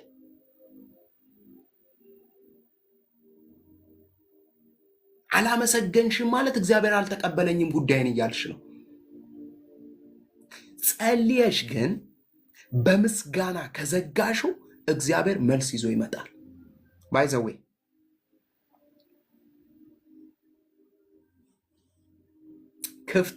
ክፍት የተለቀቀ ጸሎት አለ። ስሙኝ፣ እዚህ ጋር ክፍት የተለቀቀ ጸሎት አለ፣ የተዘጋ ጸሎት አለ። ምን ማለት ነው? ክፍት የተለቀቀ ጸሎት አለ። ክፍት የተለቀቀ ጸሎት ማለት ምስጋና የለውም ውስጡ። እንትኑ አላለቀም። ርዕሱ ያለቀ ጸሎት ምን እንደሚሆን ታውቃላችሁ? በምስጋና ይዘጋል።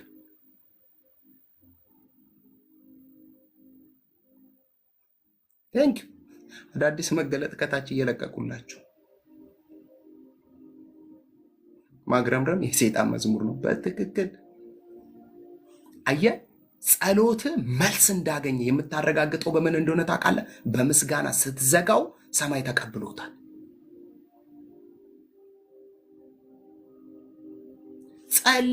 ጸልዬ በምስጋና እማልዘጋው ከሆነ ክፍት ነው ጸሎቱ። አሁንም እግዚአብሔር አልተቀበለውም። እግዚአብሔር ምስክሬን ነው ምላችሁ፣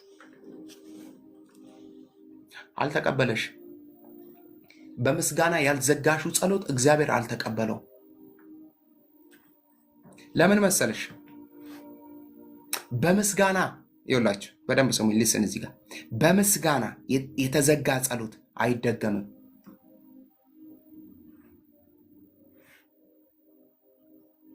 በምስጋና የተዘጋ ጸሎት። እሺ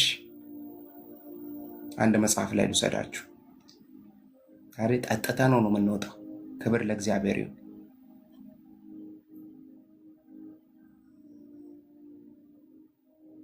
በምስጋና የተዘጋ ጸሎት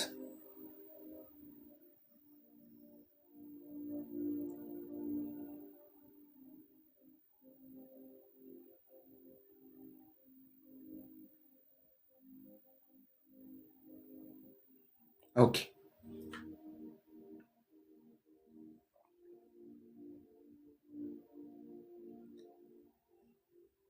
ሐና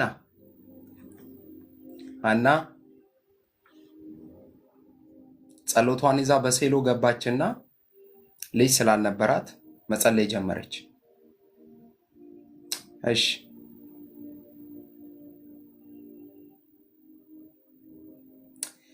ጸሎቷንም በእግዚአብሔር ፊት ባበዛሽ ጊዜ ኤሊ አፏን ይመለከት ነበር ይልና አንደኛ ሳሙኤል ምዕራፍ 1 ከቁጥር 12 ጀምሬ ነው ማነበው። ሐናም በልቧ ትናገር ነበር፣ ድምጿም ሳይሰማ ከንፈሯንም ሳታንቀሳቀስ ነበር። ኤሊም እንደሰከረች ቆጠራት። ኤሊ ስካርሽ እስከ መቼ ነው? የወይን ጠጅ ከአንቺ አርቂ አላት። ሐናም ጌታዬ ሆይ አይደለም፣ እኔ ልቧ ያዘነባት ሴት ነኝ። ጠጅና ሌላ የሚያሰክር ነገር አልጠጣውም። ነገር ግን በእግዚአብሔር ፊት ነፍሴን አፈሰስኩ። ቁጥር 16 ሐዘኔን ጭንቀቴ ስለበዛ እስካሁን ድረስ ተናግሬአለሁ። ባሪያህን እንደ ምናምንቴ ሴት አትቁጠረኝ ብላ መለሰችለት። ኤሊም በደህና ሂጂ፣ የእስራኤል አምላክ ይውላችሁ የእስራኤል አምላክ የለመንሽውን ልመና ይስጥሽ ብሎ መለሰላት። ቁጥር 18 እንደዚህ ይላል፣ እርሷም ባሪያ በዓይን ፊት ሞገስ ላገኛለች። ሴቲቱ መንገዷን ሄደች፣ በላች፣ ፊቷም ከእንግዲህ ወዲህ አዘንተኛ መስሎ አልታየም። ሴትየቷ ጸሎቷን ዘጋችው። ከዚህ አሁን ካነበብኩ ቁጥር በፊት ስታነቡት አሁን የምትሰጠኝ ልጅ የኔ አይደለም አለችው። ደግሜም አልጸልይም አለችው። ደግሜ እዚህ ሴሎ መጥቼ ሳሙኤል ኖ ልጅ ስጠኝ ብዬ አልጠይቅም። ትሰጠኛለህ? እሺ ለአንተ እሰጥሃለሁ።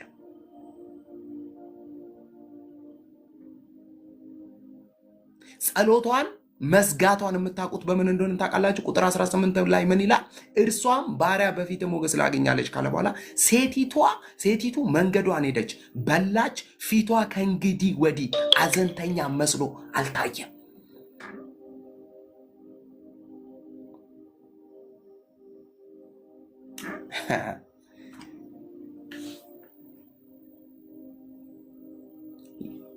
ምን እንደሚል ታውቃላችሁ? ምዕራፍ 2 ላይ የሐና የምስጋና ጸሎት ይላል።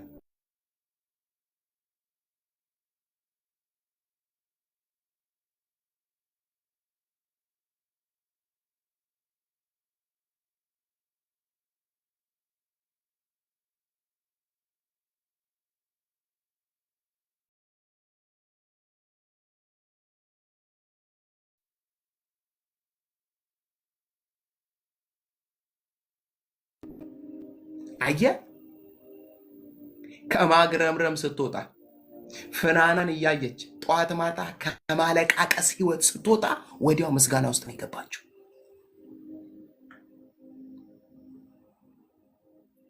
ጳውሎስ ፊልጵስዩስ ላይ ምን አለን ቅድም? ጌታ ምንድነው? ቅርብ ነው። በጸሎትና በምልጃ ከምስጋና ጋር ሐሳባችሁን አስታውቁ እንጂ በአንዳች አትጨነቁ አለ። ታዲያ አንቺ ለምን ነው የምትጨነቂው? ለምንድን ነው የምታለቃቅሹ? ለምን ነው የምታግረመረሚው? ይልሻል የሰራዊት ጌታ እግዚአብሔር። ስለምን የተዘጋ በር ነው የምታወሪው? ይልሻል የሰራዊት ጌታ እግዚአብሔር። አመስግኝ፣ እኔ በረግደዋለሁ ይልሻል እግዚአብሔር። አመስግኝ፣ ጠላትሽን ካፈር ቀላቀለልሻለሁ ይልሻል እግዚአብሔር። አመስግኝ፣ እንደዚህ ይዤ እጃቸውን አስተፋልሻለሁ ይልሻል እግዚአብሔር። አመስግኝ። የጠላትሽን ጉሮሮ ሄዶ ነው የሚያንቀው እግዚአብሔር። እንደዚህ አንቺ ስታመሰግኝ እንደዚህ ይይዘዋል ሄዶ። አንድ ነገር ልጨምርላችሁ። አለማመስገን እግዚአብሔርን አለማሰራት ነው በሕይወታችሁ ላይ። እደግመዋለሁ። አለማመስገን እግዚአብሔር በሕይወታችሁ ላይ እንዳይሰራ እየከለከላችሁት ነው።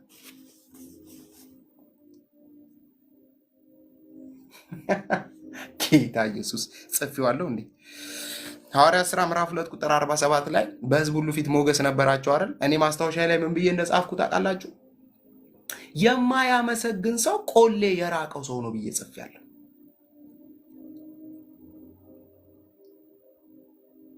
ወይም ደግሞ በቃ ይሄ አንዳንድ ሰው አይታችሁታል። ምንድነው ቆሌ ራቃት፣ ምንድነው እንትን ያልወደዳትም አይነት የምትሉት ሰው የማያመሰግን ሰው ባይዘወይ የማያመሰግን ሰው ቤታችሁ ሲመጣ የሆነ የቤታችሁን አየር መጥቶት ነው የሚሄድ። ተሰብሮ ማቅ ሳህን መሰበር ይጀምራል። በሰላም አንቺና ባልሽ የምታወሪ ሴትዮ መጣላት ትጀምራላችሁ። እሷ የመጣች ቀን የማግረምረምን አየር ቤቱ ላይ ረጭታ የሄደች ቀን ባልሽ እንዴኔ ማር ወጥሽ እኮ እንዴት እንደሚጣፍጥ ይልሽ የነበረ ምንድነው አንቺ ወጥሽ አይጣፍጥም ይላል። ቆሌ የማያምር ማለት ነው። አድርጊዬ በጣም ርቃለች ከኢትዮጵያ። አንዳንድ ቃላት ተቀይሯል እሷ ስትወጣ።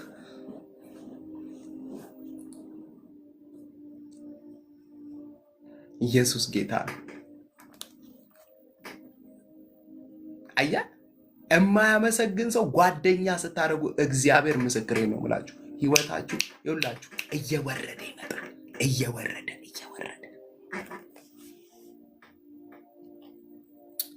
መዝሙር 50 ቁጥር 14 ላይ ምን ይላል? መዝሙር 50 እኔ ውስጥ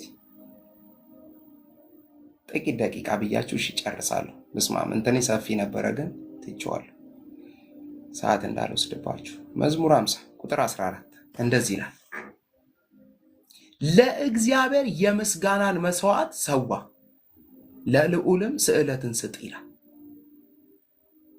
የእግዚአብሔር ስዕለቱ ምን እንደሆነ ታውቃላችሁ? ለእግዚአብሔር የምትሰጡት ስዕለት። እግዚአብሔር ቀይ ዶሮ አንጡልኝ አላለ። እግዚአብሔር ግንባሩ ላይ ነጭ ነገር ያለበት በግ አምጣችሁ እረዱልኝ አላለ። እግዚአብሔር አንድ ነገር ነው ከልጆቹ የጠየቀው፣ ለእግዚአብሔር የምስጋናን መስዋዕት ሰዋ። ማለዳ ስትነሺ ለእግዚአብሔር የምስጋናን መስዋዕት ሰዊ። ገና ስትነቂ ጌታው እንዴት የምታምር ፀሐይን ያሳየኝ በዚህ ማለዳ። ገና ካልጋሽ ስትወርጂ ከምስጋና ነው መውረድ ያለብሽ። ደሞ ነቃ ምናምን ብለሽ አትውረጂ ካልጋሽ ላይ። ቀኑ ራሱ በቃ ይቀበልሻል።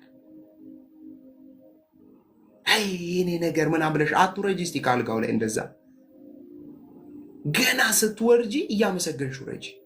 ኦ ጌታ ሆይ እጆቼ ሰርተዋል፣ አመሰግናለሁ። አይኔ እያየ ነው፣ አመሰግናለሁ። አይገርምም ጌታ? እግሮቼ እኮ ተዘረጉ፣ ቴንኪዩ። ፊትሽን ገና ስትታጠቢ በሰላም ያልከኝ በሰላም ያሳድረኝ እንዳትይ እንደ ድሮ ቤት አመስግኙ። ጌታ ያመሰግናለሁ፣ ባርካለሁ። ልጆችሽን ስታይ እየሳቁ እየተጫወቱ ከሆነ ባርኪ፣ ቴንኪዩ ጌታ ሆይ። ቀንሽን ጀምሪው በእንደዚህ አይነት ነገር በምስጋና። ስራ ቦታ ሄዳለሁ፣ ይሳካልኛል፣ እከናወናለሁ፣ አንተ ከኔ ጋር ነህ፣ ቴንኪው።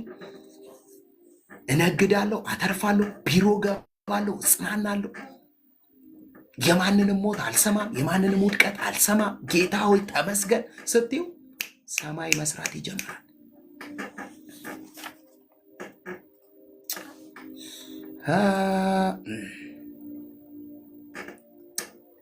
መዝሙር 56 ቁጥር 12 እንደዚህ ይላል፣ አይ ዳዊት፣ አቤቱ የምስጋናን ስለት የምሰጥ ከእኔ ዘንድ ነው። ትሰማለህ እግዚአብሔር ሆይ? እኔ ብቻ ነኝ ምስጋና የምሰጥሃለሁ ስለ ራሴ ጉዳይ። እስቲ ለዳዊት እናመስግንለት ብለው ሰዎች አይሄዱም። እኔ ራሴ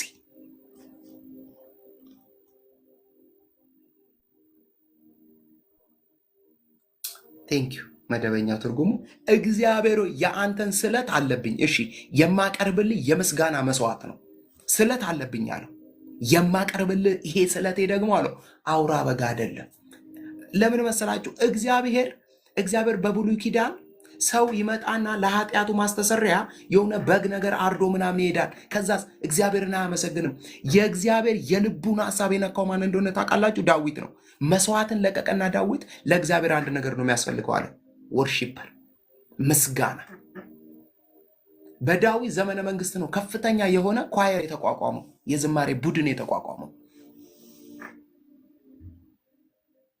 በዳዊት አንድ ቀን እንማረዋለን። በዳዊት የማደሪያ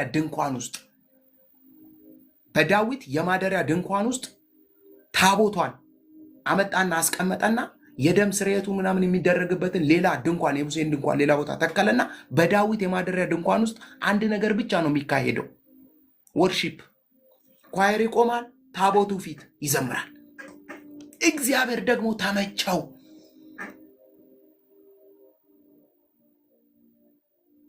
ለካ እግዚአብሔር የደም ስርዓት አንገፍግፎት ነበር። ለካ እሱ እውነተኛ አምልኮ ናፍቆት ነበር። ኢየሱስ ጌታ ነው።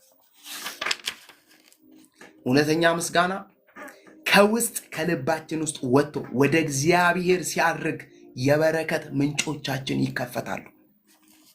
እውነተኛ ምስጋና ውስጥ ሆነን ቆመን ከልባችን አውጥተን እግዚአብሔርን ስናመሰግነው እግዚአብሔር ስላደረገልን ነገር ስንባርከው የበረከት ምንጮቻችን ይከፈታሉ።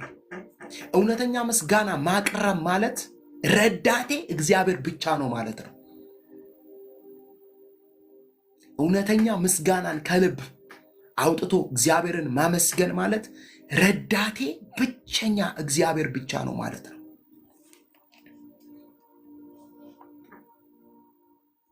ምስጋና ቢስ መሆን የለብንም። ምስጋና ቢስ ክርስቲያን ራስ ወዳድ ነው። ምስጋና ቢስ ክርስቲያን ትላንትን የረሳ ነው። ምስጋና ቢስ ክርስቲያን ነገ እግዚአብሔር አያደርግልኝም ብሎ የሚጠራጠር።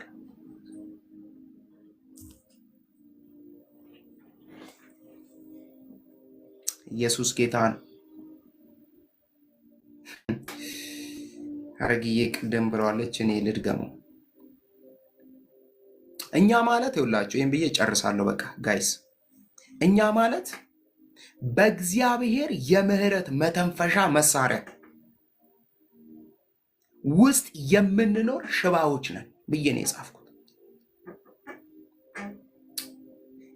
እኛ ማለት በእግዚአብሔር የምህረት መተንፈሻ ወይም ኦክሲጅን ውስጥ የምንኖር ሽባ ሰዎች ነን።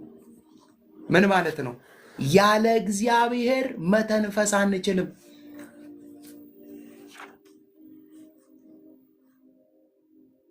ያለ እግዚአብሔር መከናወን አንችልም። አንድ ነገር ደግሞ ጽፌያለሁ እንዲህ ብዬ፣ ጨቅላ ሕፃን በጋሪ ውስጥ ሆኖ እንደሚተኛ በመንግስተ ሰማይ ጋሪ ውስጥ የተኛን ልጆች ነን እኛ። አሁን ስንታይ ትልቅ ሰው እንመስላለን አይደል? ሕፃን ልጅ አይታችሁታል? ጋሪ ላይ ተኝቶ ትገፉታላችሁ አይደል? ወደሚፈልግበት ቦታ ትወስዱታላችሁ፣ ታዝናኑታላችሁ። እናንተ በመንግስተ ሰማያት ውስጥ፣ እኛ በመንግስተ ሰማያት ውስጥ ለእግዚአብሔር ላይክ እንደዛ ነን። እንደ ሕፃን ልጅ ጋሪ ውስጥ እንዳለ ሕፃን ልጅ ነን።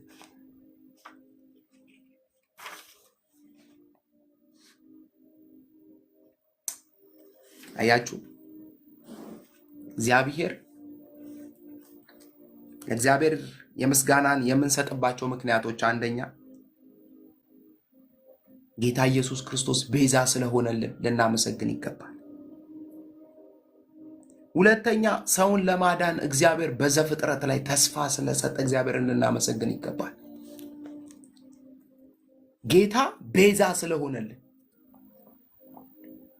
መድኃኒት ስለሆነልን ልናመሰግን ይገባል። ማን ያድንሽ ነበር? ማን ያድነን ነበር? ከሲኦል ማን ያወጣን ነበር? ማን ዘላለም ውስጥ ይጨምረን ነበር? እግዚአብሔርን ልናመሰግነው ይገባል።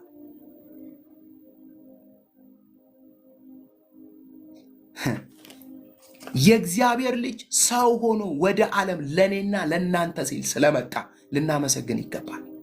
ታዩ፣ ይሄ አሁን ቤት መስራት የሆኑ ነገሮች መሳካቶቹን እነሱን ተው። አሁን የእግዚአብሔር ልጅ በመጀመሪያ ቃል ነበር የተባለለት። ቃልም በእግዚአብሔር ዘንድ ነበር፣ ቃልም እግዚአብሔር ነው የተባለለት።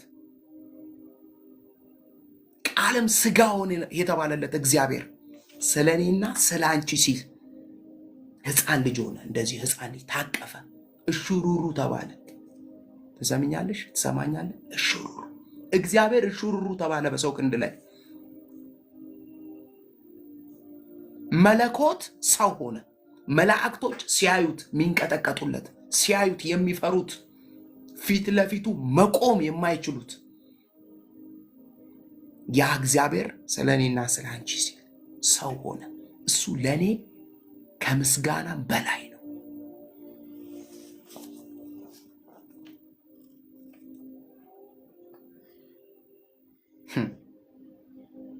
የሚያስገርመው ነገር የክርስቶስ ቤዛነት ሙሉ በሙሉ አጥጋቢ ስለሆነ ልናመሰግን ይገባል። ምን ማለት ነው? ገላትያ ምዕራፍ 3 ቁጥር 13 ላይ ክርስቶስ ስለኛ እርግማን ሆኖ ከሕግ እርግማን ዋጀን።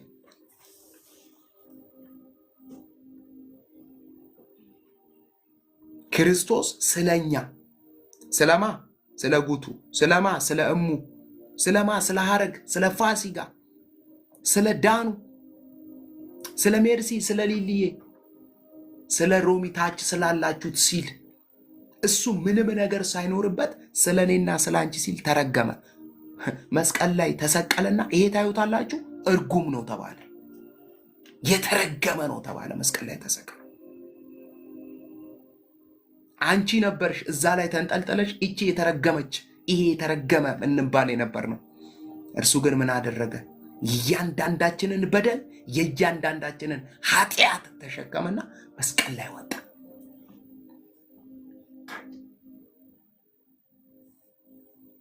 ገና የሆነ ነገር እጄ ላይ አልገባም ብዬ እኔ አለቅሳለሁ። በጣም ነው ማሳፍረው። የተሰራልኝ ከበቂ በላይ ነው። የተደረገልኝ ከበቂ በላይ ነው። ዓለማትን ሰማይና ምድርን የፈጠረ ውሆችን የዘረጋ እግዚአብሔር ተጠማው አለ እኮ። መስቀል ላይ ተንጠለጠለና ጠማኝ አለ።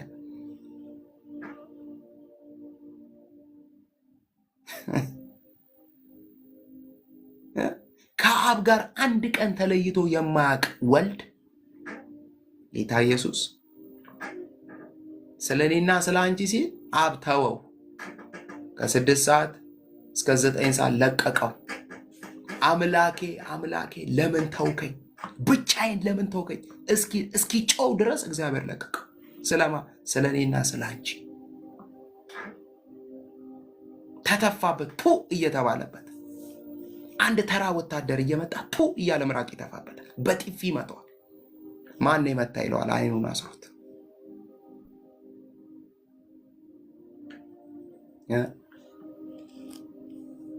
አንቺ የሆነ ቁጥ አልወጣልኝም ብለሽ ካለቀሽ በጣም ነው የምታሳዝኝ። በጣም ነው ማሳዝነው። የሆነ ሴትዮ አኮረፈችኝ ብለን የምናግረምርም ከሆነ በጣም ነው የተሰራልን ከበቂ በላይ። ሌላው ለእግዚአብሔር የምስጋናን ከምንሰጥባቸው ሌላኛው ምክንያት ጌታ ኢየሱስ ክርስቶስ ስለኔና ስለናንተ አሁንም ይማልዳል። ምንም ኃጢአት ውስጥ ብንሆን ብንደክም አስተማማኝ ጋራንት አለ። ይህንን ቃል ብዬ እሺ እጨርሳለሁ።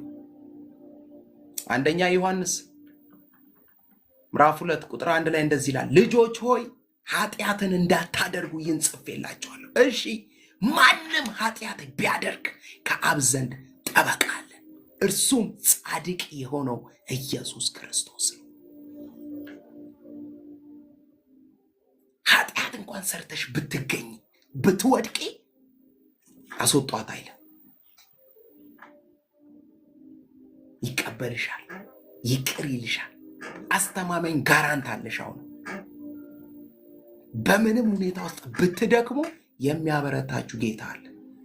እሱን እያያችሁ ልታመሰግኑት ይገባል።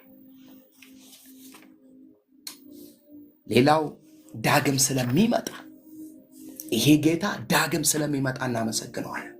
ራእይ መጽሐፍ ምዕራፍ 22 ቁጥር 20 ላይ አዎ በቶሎ እመጣለሁ ይላል። አሜን። ጌታ ኢየሱስ ሆይ ቶሎና ምን አለ? እመጣለሁ።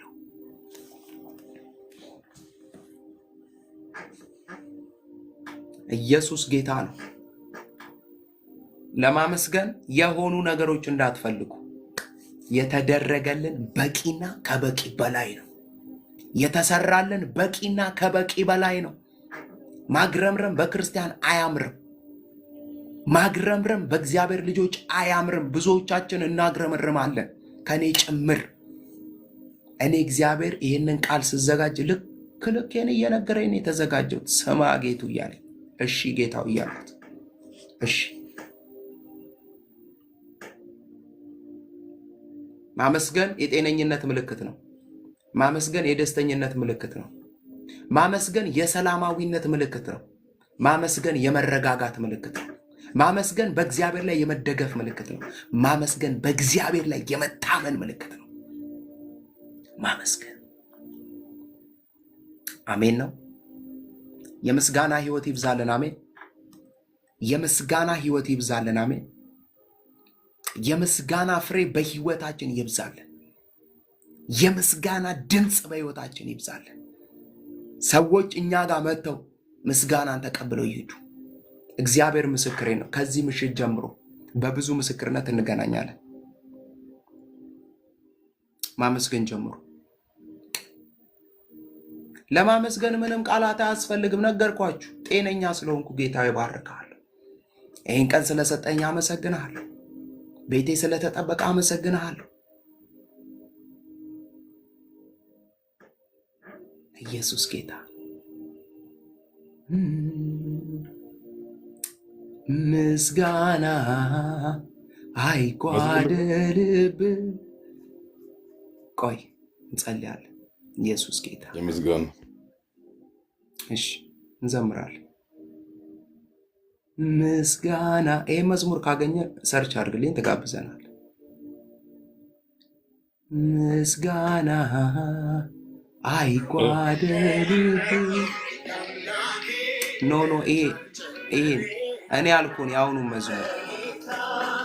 መዝሙር ሰርች አድርገው ካለ ጋብዛችኋል።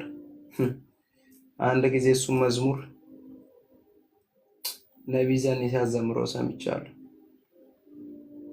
ካለኝ ጋብዛችኋለሁ። ፈልግልኝ፣ ሰርች አድርግልኝ። ቴንክ ዩ።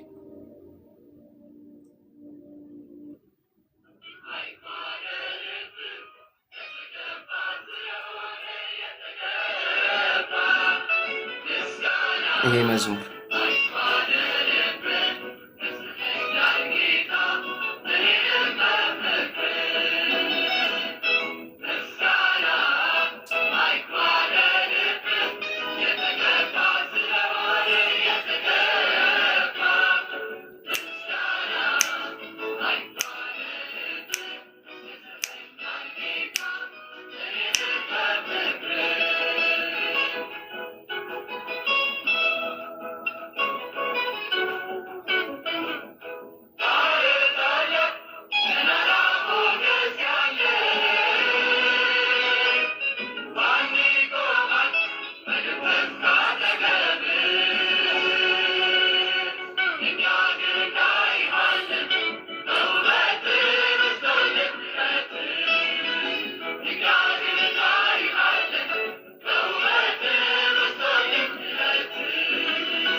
ምስጋና አይጓደልብ የተገባ ስለሆነ የተገባ ምስጋና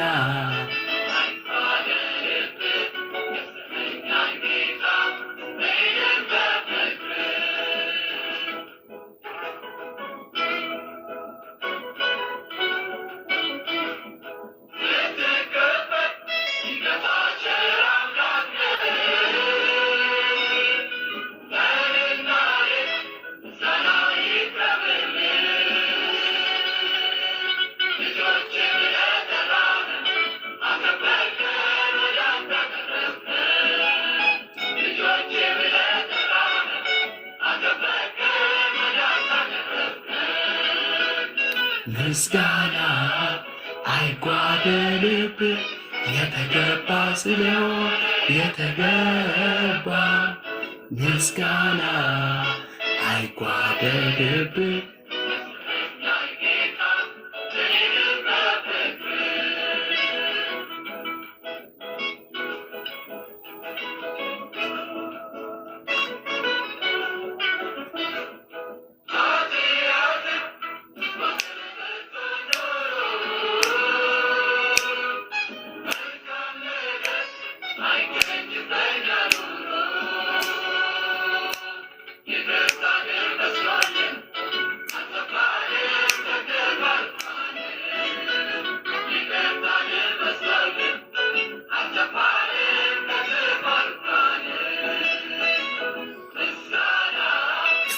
አይጓደልብ የተገባ ስለሆነ የተገባ ምስጋና አይጓደልብ ይሉኛል ጌታ እኔ ልበድል። ሃሌሉያ እናመሰግንሃለን ጌታ ሆይ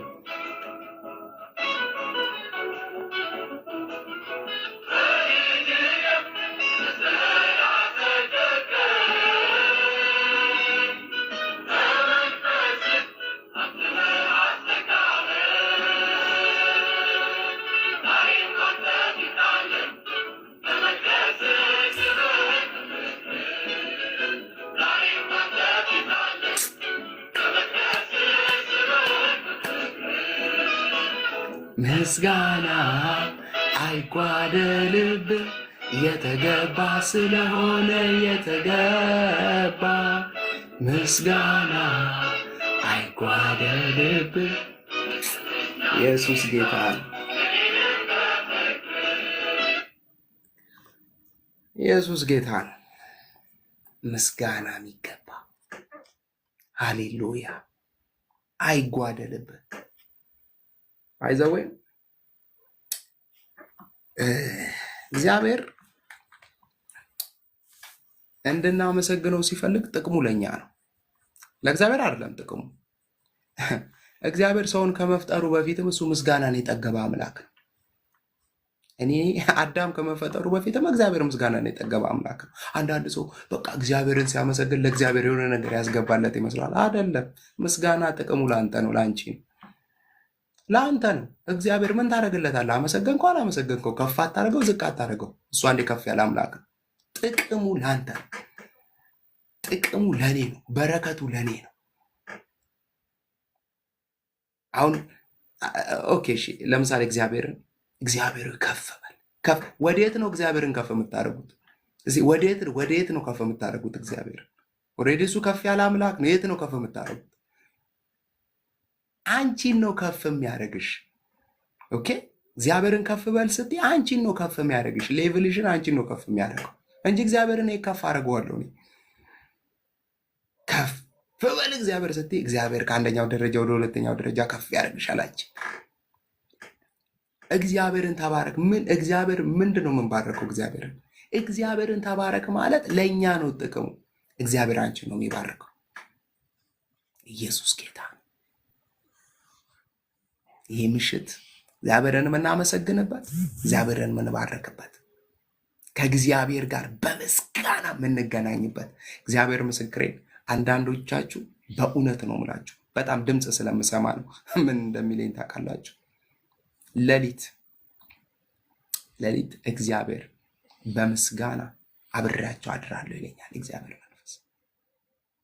አንዳንዶቻችሁ ወርሺፕ እያደረጋችሁ ታድራላችሁ። እግዚአብሔር ምስክሬን፣ ወርሺፕ እያደረጋችሁ ኢየሱስ ጌታ ነው። ወርሺፕ እያደረጋችሁ እግዚአብሔርን እየባረካችሁ ከእግዚአብሔር ጋር ከመላእክቶች ጋር በቃ ይሄ ምሽት ተቀየረ። ይሄ ቀን ተቀየረ። ይሄ ቀን ተቀየረ። ይሄ ቀን ተቀየረ። በምስጋና ተቀየረ። በእልልታ ተቀየረ።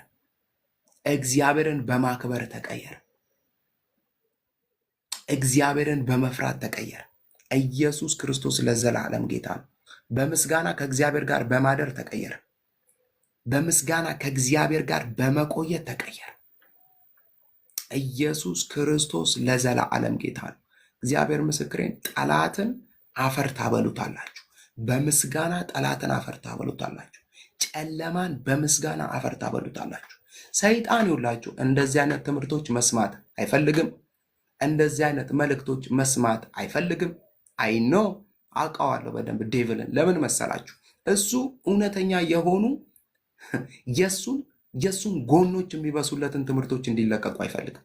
ከነዛ ትምህርቶች ውስጥ አንዱ ምስጋና ነው። ዛሬ ቀንዱን ይዘነዋል። ኢየሱስ ጌታ ነው። ይዘነዋል አይደለም፣ እንደዚህ እንነቅልለታለን። ኢየሱስ ክርስቶስ ለዘላለም ጌታ ነው። በቃ እንቀጠቅጠዋለን፣ በምስጋና እንደበድበዋለን። ቤተሰብ ላይ የተነሳውን በምስጋና እንደበድበዋለን። ስራ ላይ የተነሳውን በምስጋና እንደበድበዋለን። አገልግሎታችን ላይ የወጣውን በምስጋና እንደበድበዋለን። ማግረምረም ከህይወታችን ላይ በቃ እግዚአብሔር ማይከብርበት፣ እግዚአብሔር ማይፈልግበት ነገር ከህይወታችን ላይ በቃ።